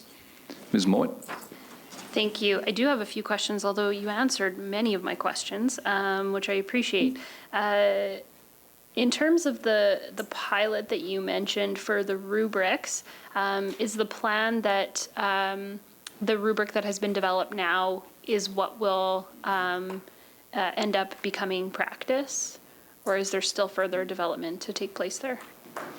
Each of our major programs will require their own rubrics. We attempted these the 2 programs that we did, Artists in Schools and Artists in Communities, largely because those 2 programs are assessed by the same jury at the same time. So it was easy to implement it with the 2, put it in front of one jury, and see how they responded to such a detailed rubric. We set up that pilot so that it could do both the fall rounds from 2019 and the spring rounds from 2020. So technically the pilot is still going, although I have to say, staff has been wholeheartedly surprised by how well the jury received the rubric that we prepared. The rubric that was prepared for those programs, just to assess in 10 different categories, was 17 pages of rubric. And we thought, when we send this out to the jurors, they're going to hate this, and they're going to really object to the additional amount of work that we are now asking them to do. And it's interesting because the staff member responsible for that program was convinced of it. My policy planning advisor and I also, because of our management of vacant positions, I should say that as well as serving as CEO, I'm also the director of programs at the Arts Board. So both Noreen and I were convinced that the jury would absolutely vehemently dislike the process, and so we went in to listen to the jury, and we both sat there stunned as they really liked it. We believed that we could implement that one fully for those 2 programs, but because we did say it was a pilot and we would try it with 2 juries, we're going to try it again at the upcoming spring jury. It is interesting that having now taken it and presented it to the rest of the program staff, they all agree. They all have the same opinion that Noreen and I had at the beginning, which is that jurors will hate this, and we had to admit no, we were wrong to begin with on that. So it is still a pilot. It will, I believe that it will continue intact for those two programs, but that we will need to create them for the other programs based on the assessment criteria for each program. What is the makeup of the adjudication process? Like, how many jurors are we talking about? It varies depending on what the program is. For the majority of our programs, it tends to be 3 jurors. There's a financial implication in having more jurors than that because we pay full CARFAC rates to all artists who appear on our juries. We believe, as the Arts Board, that artists deserve to be paid fair wages for their work. So that's an important value of ours. So typically there are 3 on a jury. For certain programs that require other skills, there might be 4. For our larger operating programs, like PAYOP, when we do it multi-year, that can be up to 10 jurors so that we have appropriate balance of discipline background. We also use, and this was noted in the recommendations, in addition to jurors, we may use outside assessors as part of our process. That comes to mind if you can't conceive a jury of 3 or 4 people that can adequately address every application on the table. Often there is one outlier. There might be, for example, in a jury that's assessing visual arts, there might be a graphic novel application, and that's such a very different art form. We don't want to bring in one juror who's there for the whole day who can only speak to graphic novels, but we want to get an expert opinion that can be read to the juror, and so that's the process of outside assessors. So it's 3 to 4 jurors typically, except for operating programs, plus outside assessors where required. Thank you. The provincial auditor notes that as of June 2018, the Arts Board had not yet communicated alternate arrangements to potential applicants without internet access. I'm wondering if there's any plans now in terms of how that communication can take place. We actually have, and it's outlined in our grants administration's procedures and policies, which was written subsequent to that audit as we moved online. We actually have a process of talking people through various methods of support. We look, quite frankly, and this is a staffing issue, we look to use the least, the method of support that provides the least touch. If we can put people in contact with a library where they can go in and do the work, then we do that. But right up, those processes can go right up to including inviting people into our offices to use a hot desk, or if they are in a remote area, actually taking dictation with them on the phone to input their application into the system ourselves. We try to avoid that because staffing makes that almost impossible, but we have various methods outlined now to do that. And they're all included in the grants administration's procedures. Thank you. At the end of the chapter, the auditor talks about a few complaints about granting programs, and I'm wondering about how many complaints you get each year, if you've seen any changes in this. I'm trying to determine how to answer that question effectively.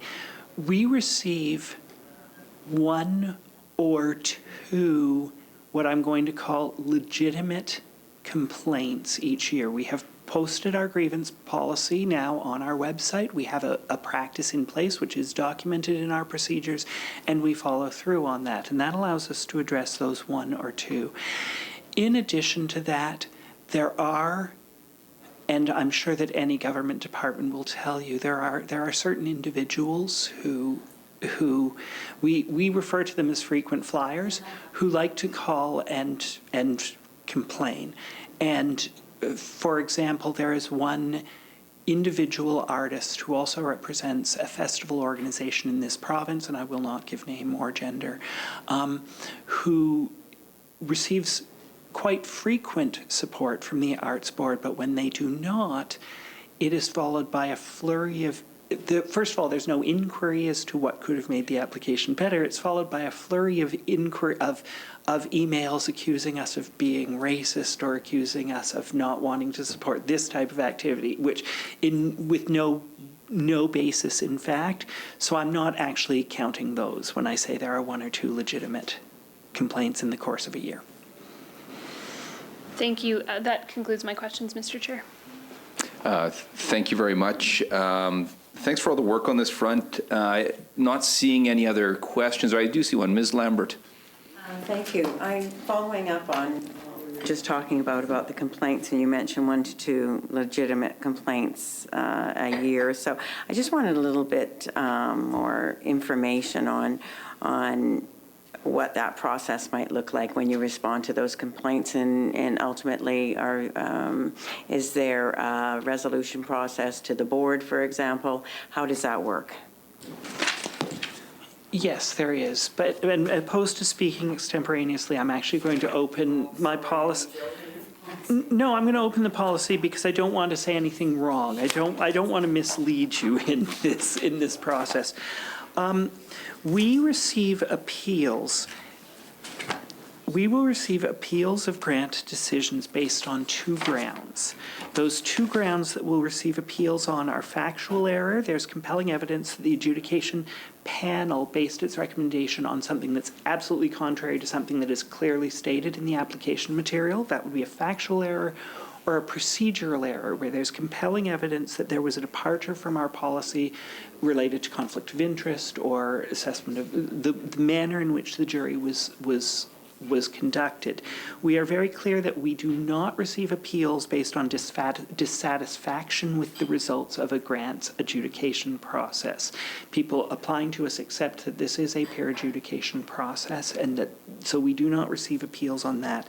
When the appeal is received, within the appeal has to state those things, comes in written form. The initial thing is that it's reviewed by me as CEO to see that, is this a valid complaint? Does it contain one of those 2 grounds for appeal, legitimately contain one of those 2 grounds for appeal? And if so, then within a week they're informed, yes, it's moving forward into an appeal process. In the appeal process, a review is undertaken of all of the jury materials, the notes that are written by the juror in our system, the jury minutes, to see whether or not, and the application material submitted to see whether there's a validity to this claim, at which point it could either be dismissed or it could be moved forward into a secondary jury process, which would be formed with a new group of jurors and would be chaired by the CEO in that case, and they would review that application plus up to 3 other applications from the same round, at least one of which received funding and one of which did not receive funding, to see where it would fall in that new assessment and whether or not the jury decision should be reverted. So you have a robust procedure to follow when you have legitimate complaints. Thank you very much. Good questions and important work. Any other questions at this point? I think it's been noted that recommendations 1, 2, 3, 4, and 6 have been implemented, so I'd welcome a motion that we concur and note compliance. Mr. Cox moves. All agreed? Agreed. That's carried. And with respect to recommendation 5, I don't believe it'll be fully implemented till the summer of 2021, but certainly there's progress. I'd welcome a motion that notes that we concur and that we note progress. Mr. Buckingham moves. All agreed? Agreed. And that's carried as well. At this point, we're concluding the considerations of the Saskatchewan Arts Board, the chapters relevant to their work. Mr. Jones, thanks so much for your work here today, and just thank you to everybody in that incredible organization. It's something that we can be incredibly proud of as a province. So thanks for your leadership, and thank you for your time here today. Would you care to offer a brief parting remark our way, hopefully kind? No, I will say thank you. Thank you very much. We'll take a brief recess, and then we'll reconvene with the Ministry of Central Services. And if they're watching right now, if they can make their way down to the hearing table.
cameras. We'll reconvene the Standing Committee on Public Accounts here this morning. We'll turn our attention to the Ministry of Central Services. Thank you to the officials that are here today. Deputy Minister Carr, thanks for being here. I'll ask you to briefly introduce your officials. I won't ask for any opening remarks yet until we get into the consideration of each of the respective chapters. Thank you, Mr. Chair. To my left is Nancy Cherney. She's the Assistant Deputy Minister responsible for property management. To my right is Mr. Troy Smith, and Troy is the ADM responsible for central and commercial services. To my rear is Mr. Kelly Fiesel, and Kelly is in an interesting role today. He's acting as the Chief Information Officer for our IT division.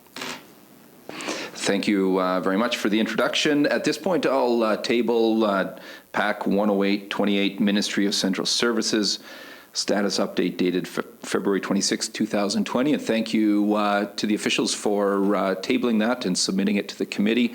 I'll turn it over to the provincial auditor, and we will focus on each of the chapters as a standalone consideration. I think the first one's the only one with new recommendations, but we'll turn it over for the consideration of the 2019 Volume 1 Report, Chapter 14. Thank you very much, Chair, members, and officials. I'd like to introduce on my left here is Ms. Tara Clement. Tara is the deputy that's responsible for the Central Services portfolio, and Ms. Kim Lowe is our liaison behind here. So without further ado, I'm just going to thank the Deputy Minister and his team for the cooperation extended to our office, and then turn it over to Ms. Clement to make the presentations. Chapter 14 of our 2019 report, Volume 1, on pages 217 to 220, reports the results of a follow-up on 2 recommendations. We originally made one in our 2006 audit of the former Information Technology Office's processes to provide adequate controls to protect the confidentiality, integrity, and availability of client IT systems and data, and the other in 2012. We last reported on the Ministry's controls to secure the data center in our 2016 report, Volume 1, Chapter 5. In this follow-up, we found by December 2018, the Ministry was making some progress, but further work remained. The Ministry established disaster recovery plans and testing for critical client IT systems and data.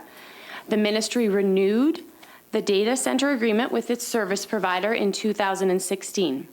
Under this agreement, disaster recovery plans for critical client IT systems like Midas, CGIMS, and Lincoln are tested annually. This service provider works with the Ministry and the applicable clients to recover the critical IT system with connectivity to the service provider's data center in Ontario. This addresses a disaster where the data center is no longer operational in Saskatchewan. Also, the Ministry's service provider had real-time backup systems, which increases data reliability and uptime. This helps to recover data as quickly as possible and continue to provide key services in the event of a disaster. For the second recommendation, the Ministry has made progress on properly configuring and updating its server and network equipment using a risk-based approach. By December 2018, the Ministry completed documenting what client data resides on which particular servers. Also, the Ministry properly configured new servers and monitored the configuration of all servers. For example, the Ministry's Information Security Division scans all servers monthly to identify security weaknesses and improper configurations. In 2017, the Ministry service provider conducted a risk assessment to determine a reasonable patching schedule for all servers. So for 12 servers that we tested, the Ministry's service provider applied all known updates to the servers in a timely manner.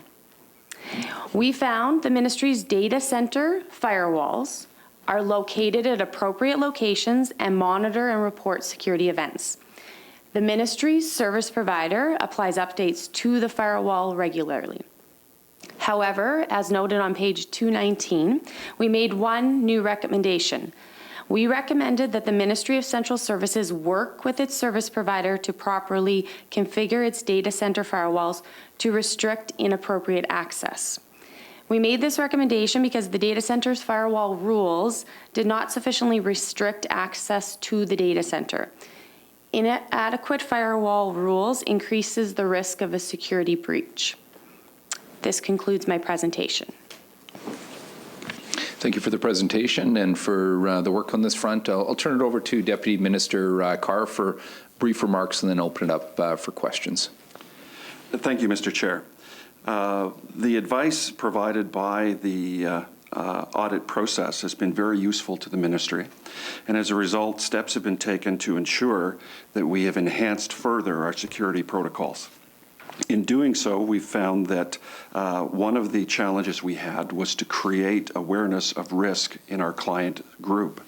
And so we have now for 2 years been issuing risk awareness letters to our colleagues across government and asking them to consider what steps can be taken collaboratively with us to reduce or mitigate those risks. From this perspective, we think that we have done a good job in terms of focusing on our clients. We've also had a good opportunity to continue conversations with our providers. Our third-party providers are aware of these risks as well, and we've been working collaboratively with them to ensure mitigation occurs at the most timely juncture. That's really all I have at this point. Thank you very much. Committee members, Ms. Mowat. Thank you, Mr. Chair, and thank you to the Deputy Minister as well for your opening remarks and also for the status update here that provides a little bit of further update in terms of what actions have been taken since the report. I've got a few different questions here. I'm trying to figure out where the best place is to start. Maybe we'll start with the status update. You've noted that one of the actions that's been taken since the provincial auditor's report was submitting change tickets to the service provider to remove the obsolete rules. Do you know if this has happened yet, or is it pending action from them? In fact, it has happened, and it continues to happen as we continue our review process. So what we have undertaken is an internal process where our security team members are reviewing the status of these things on a regular basis. Where they find a deviation from the standard, they are then taking an immediate step to correct. Thank you. And you mentioned a periodic review of firewall rules. How often are we talking about, or is this still just ongoing? It's an active and ongoing process, and so what is happening is that within the security branch, the cybersecurity folks are spending the time looking at an annual review. We're also looking at opportunities from a perspective of identifying threat, and then in terms of an identified threat, then pursuing certain steps to ensure that the threat is mitigated. Thank you. There have been several references to the fact that the data center is operated by a third-party service provider. Who is the provider? The provider is ISM Canada, and they provide services in the data center in Saskatoon, which is a SaskTel-owned data center. Thank you. I wonder if you can explain a little bit what the challenge was with the firewall configuration. I know it was mentioned a little bit in the opening remarks. It sounds somewhat technical, but I'm wondering if you can sort of elaborate on why those gaps existed, or why there was incorrect rules being applied in terms of firewalls. Well, there's a number of ways in which that can occur. It can occur as a result of the particular server being obsolete and not being updated in an appropriate way. It can occur as a result of the intervention of our programming folks in terms of certain decisions they're making with respect to software and applications. And so the vigilance that is applied is to ensure that there is an audit and a follow-up whenever those types of interventions have occurred, to ensure that, number one, we're aware of any of the risks or gaps in the protocols, that we've notified our client ministries of those gaps and asked them to support a resolution. We also spend a fair amount of time in terms of that internal audit process, reviewing in real time the threat profile of activities that we see across our network. And so in those conversations, what our cybersecurity folks are doing is taking effective steps to engage our client ministries as the owners of the system and the providers and vendors as the providers of those services to make sure that they correct any deficiencies noted. Thank you. The provincial auditor is talking about, on page 220, the unsupported servers. She notes that on December 2018, there were 81 unsupported servers out of 986. I'm wondering if you can provide an update on the number of unsupported servers. And I'll just consult with my colleague.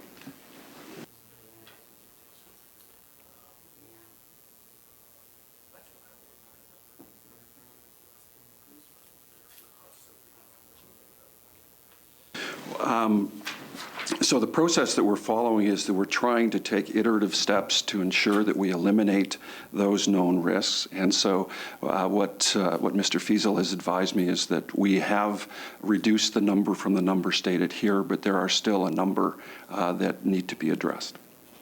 And can you give us an example of why, how an unsupported server would exist? Like there's some mention about, not updating software and that sort of thing. Is it that simple, or? It's a circumstance, again, where decisions have been taken. In some circumstances, it's a result of the software that's being utilized by a client organization not being up to date, and as a result, no longer supported. And so then we're providing the oversight and the security reviews to say to them this needs to be addressed at some future date. It's then incumbent upon them to create the opportunity to support the transition to a new platform.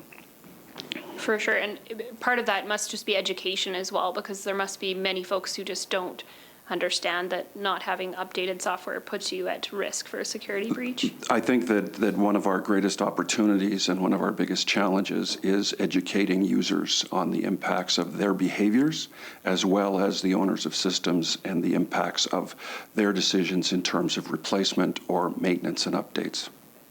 Thanks. There's a list of clients here as of December 2018. Has there been any changes to that list since then?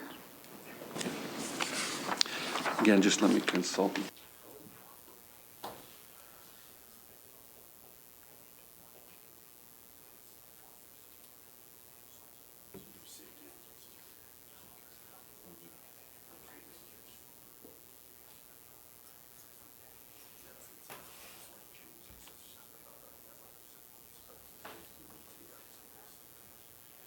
The only addition to this list that we would be aware of at the present moment is the Public Safety Agency.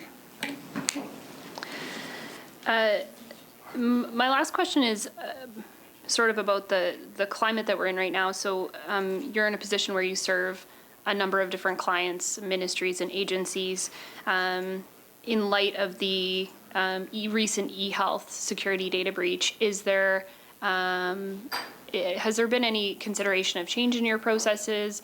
How do we ensure that these ministry and agency sites that are your clients are safe?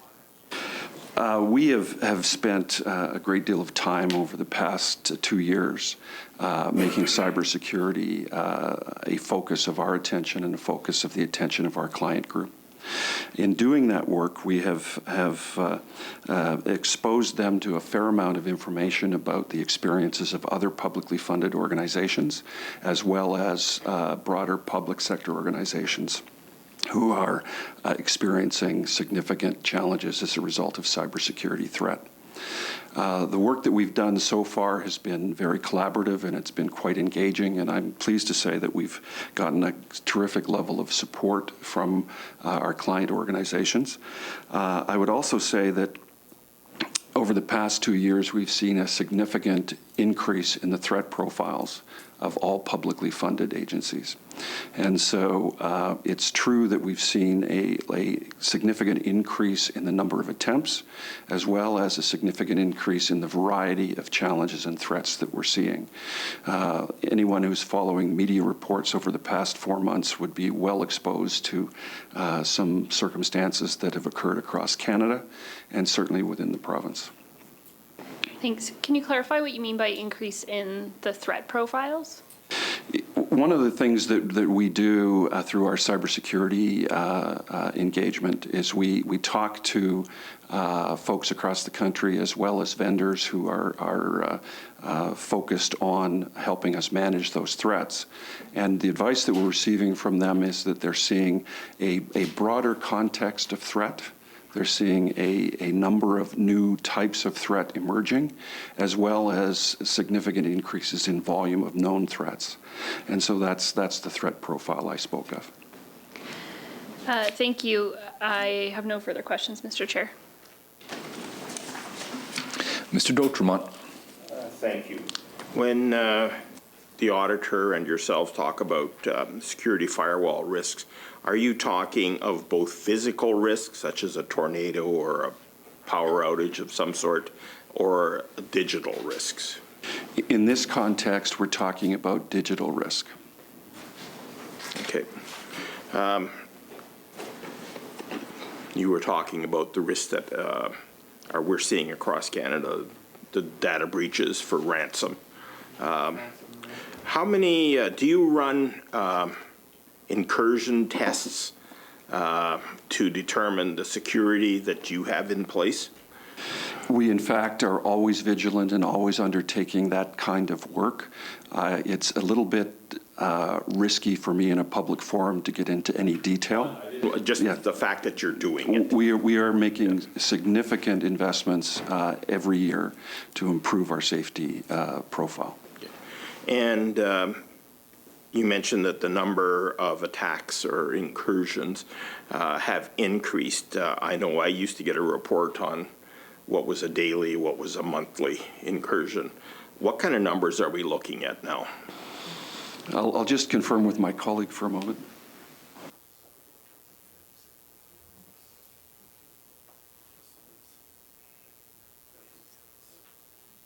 So again, the numbers are staggering. On a weekly basis, we are eliminating millions of threats. Yeah, I see. I wanted that number out there so people understand in a bit of context what this is. It's not just 2 or 3 people, it's millions all the time. Yeah, the significant challenges that exist to any public-facing entity is substantial. It is not unlike what we're seeing in the finance sector, what we're seeing in the broader context of the economy. But the potential impacts, both from internal threats and from threats that are external to this country, are very real. Thank you. Are your resources sufficient to meet the challenge of the risks you face? I'm really pleased to report to the committee that over the past 2 budget years, we have been able to attract a significant new investment, which we have devoted to cybersecurity activities. Thanks so much for the work here today, the conversation here today, and all the work on this important front. Any other questions from committee members at this point? Otherwise, we have Mr. Cox. Okay, no, we have the one recommendation, the new recommendation, which has been implemented. So I'd welcome a motion that we concur and note compliance. Mr. Cox moves. All agreed? Agreed. That's carried. We'll move along now to the 2019 report, Volume 1, Chapter 15. The Ministry of Central Services uses the services of consultants to obtain expertise and human resource capacity for specific periods of time or in relation to specific projects. The ministry signed 48 contracts worth $14.2 million for consultants between April 1st, 2017 and September 30th, 2018. Chapter 15 of our 2019 report, Volume 1, on pages 221 to 222, reports the results of our second follow-up on a recommendation we originally made in our 2014 report, Volume 2, Chapter 30, on the ministry's processes to use consultants. By October 2018, the ministry had implemented the recommendation by formally evaluating consultants' performance. It improved the standard wording in its contract template to indicate that an evaluation of consultant performance will be completed. For 8 contracts we tested, each contained a clause for conducting consultant performance evaluations. For 5 completed contracts that we tested, the ministry had evaluated the consultant's performance by the end of the contract, assessing if the consultant had met the ministry's needs. Formally evaluating the performance of consultants assists the ministry in making future contracting decisions. This concludes my presentation. Thanks for the presentation. Would you care to offer some brief remarks before we get into questions? I could certainly offer the following. Thank you, Mr. Chair. One of the most significant opportunities we have as a ministry is to ensure that we are acquiring the appropriate services on behalf of our client ministries, and to ensure that our work is done to deliver the best value available. And so as a result of the work that this recommendation has promoted, we're in a far different spot today in terms of our ability to provide significant oversight to contracted relationships and ensure that those relationships deliver the value promised. Thank you. I'll open it up for questions. Ms. Mowat. Wasn't sure if you saw me. Thank you for your opening comments as well. I'm curious about, it's been an ongoing process. I'm curious about whether your use of consultants has changed in any way as a result of this work. If you can speak to that. So I think that generally our use of consultants has improved very significantly as a result of this work. I would also say that our use of consultants is continuing to be managed in terms of the work that the ministry undertakes on behalf of its clients quite effectively. Many of the projects currently underway require a variety of technical resources, and some of those technical resources are provided by employees, but in other cases where we don't have access to a particular resource, we have to go to the private sector and contract for the provision of that service. Contract resources are being used in areas such as application development and IT project management, and many of these areas are highly technical and very difficult to recruit for. Much of the IT consultant use in the past number of years can be attributed to major modernization projects taking place across government. For examples of these would be RAMP and the income assistance redesign for social services.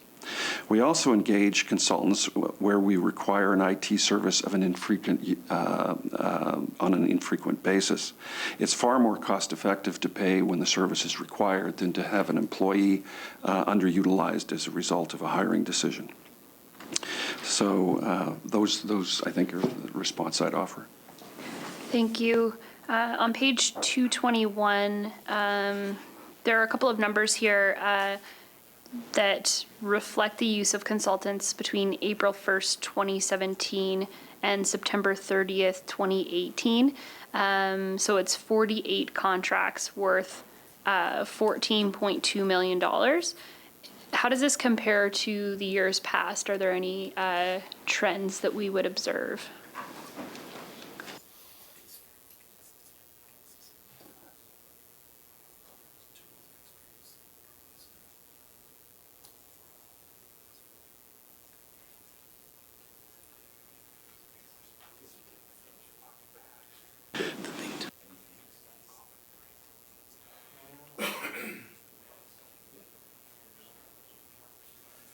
think it's important in terms of trending to say that it's been relatively stable over the past number of years.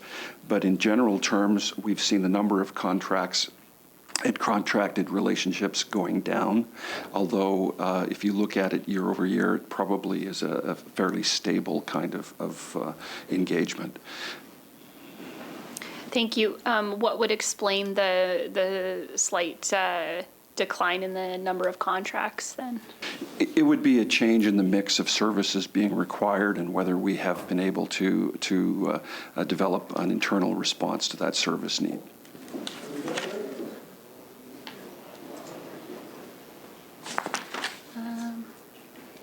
Okay, thank you. I have no further questions, Mr. Chair. Thanks for the questions. Any other questions from committee members at this point? Not seeing any, I'd welcome a motion to conclude consideration of this chapter. Moved by Mr. Buckingham, all agreed. That's carried. We'll move along to chapter, the 2019 report, volume 2, chapter 29. I'll turn it over to the provincial auditor's office. Chapter 29 of our 2019 report, volume 2, on pages 251 to 253, reports the results of our third follow-up on 2 recommendations originally made in our 2011 report, volume 1, chapter 5, on the ministry's processes to plan accommodations for clients. We found that the ministry addressed the 2 outstanding recommendations by August 2019. As part of providing centralized support services, the ministry is involved in accommodation planning, which includes providing clients with appropriate spaces to enable them to deliver programs and services. The ministry now verifies clients meet the standard office space requirements, and where clients do not meet the requirements, it makes sure clients obtain Treasury Board approval. Our testing of 5 newly developed accommodation space and services agreements confirmed that the ministry obtained sufficient evidence that clients either met the office space standard or obtained Treasury Board approval when they exceeded the standard. The ministry also now actively monitors the implementation of its accommodation plan through daily team meetings and semi-annual workshops with clients. The ministry updates the accommodation plan on an annual basis. This concludes my presentation. Thank you very much. I'll open it up, I guess, if the Deputy Minister has a brief remark. I really have none, Mr. Chair. Okay. I think that our work speaks quite well for itself. Sounds good. I'll open it up for questions, suspecting that Ms. Mowat might have one. Yes, I do. Thank you. I only have about 300 questions on this chapter. So in terms of the spaces that exist today that are leased and owned, how are we measuring that? So are we measuring number of spaces as in addition to the square footage per full-time employee? So when we talk about number of spaces, what number do we have today, and how does that compare to years past?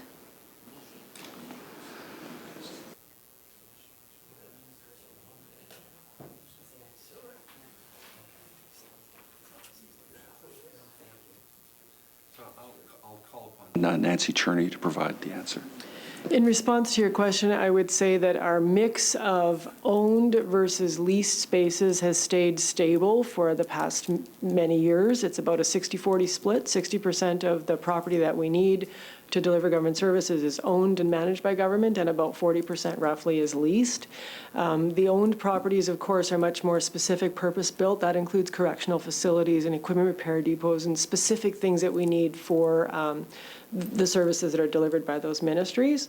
The leased property tends to be more office space. So, in downtown Regina, we have quite a number of spaces that are leased from the private sector, and that mix has stayed stable.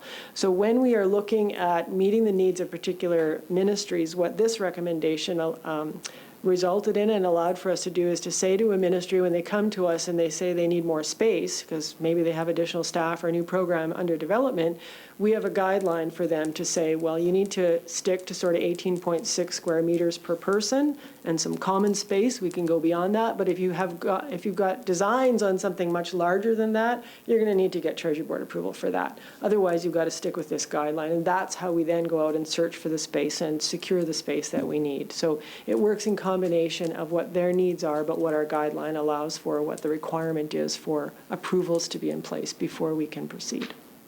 Thank you. And in terms of the standard, is that set across the board, or are there specific provisions for different, like you've mentioned, purpose-built facilities? Are there specific provisions that come into play there?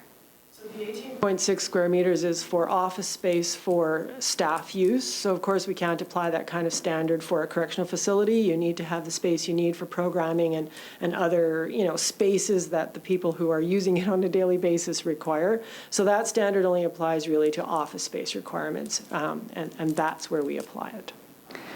And in terms of, if you have a standard, I'm imagining you know what the average number is right now for office space per FTE. Do you know what how we're doing in terms of the standard? Or we are applying that standard. We believe that we are meeting that standard in all cases.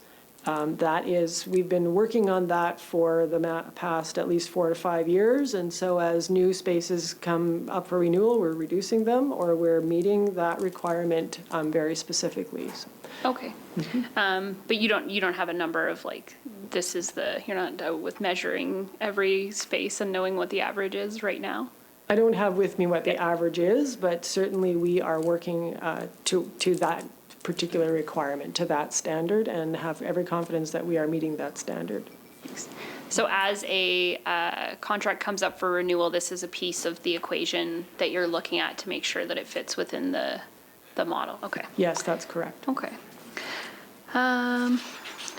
There was a period a couple of years ago where the minister suggested that some of the central services buildings could be available for sale. I'm just wondering if any of the sales took place. So we manage a small amount of surplus space or vacant space because we need to be able to occasionally deal with fluctuations in requirements or needs or swing space, that kind of thing. So we try and maintain a small amount of vacant space. But we do critically look at our properties and determine those that are in fact surplus to government's needs. And so when we've identified an area that maybe there's been some amalgamation of programs into other spots or whatever, we will look at it and determine that it's surplus to government's needs, and then move as quickly as we can to sell it if it's an owned property, or end or terminate the lease if it's a leased property, just as quickly as we can. So we go through that on an ongoing basis, and we have over the past few years had some properties that were made available for sale, sometimes successfully, sometimes not. So where we don't have a purchaser, the market fluctuates, and some of our communities are smaller. So the market is not always strong enough to take on a purchase, for example. So then we go back to the market on a periodic basis to see if there may be some other opportunities for disposal. But we manage that in an active way so that we are never sort of sitting on a bunch of surplus property that we have no purpose for. So it would be safe to say that there have been sales then of surplus properties as they've come about? Yes, there have been limited sales, not a large number, and those would be reported in our annual reporting statistics and that sort of information. Okay. Thank you. That concludes my questions, Mr. Chair. Thank you. And just so that anyone that's watching that, the annual report, when is that disclosed as far as the annual sales? That would be the annual report for our ministry that's tabled in July, and that's where we would report that kind of information. Right. So for previous years, folks would be able to go back and reference that report. For the current year, would it be fair for us to ask for a disclosure or for a report to this committee for up until this point? This is an after-the-fact audit committee, so not any forward-looking activities, but sales that would have occurred this past year that wouldn't have been captured in that previous report. We could provide that report to this committee. I didn't bring that information with me, but I think it's zero, actually. We didn't sell anything this year, but we can confirm that and provide that information. Just send the report. There's the committee clerk will make sure to share the way to correspond with this.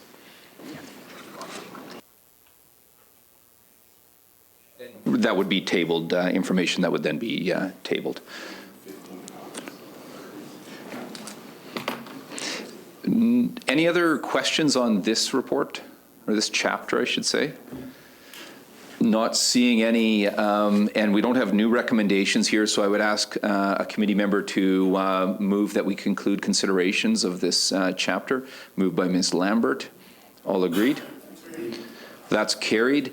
At this time, just thank you very much to the officials that are with us here today for the Ministry of Central Services, but also thank you to all of those officials and those that work in the ministry across the province. You do important work, and we're thankful for it.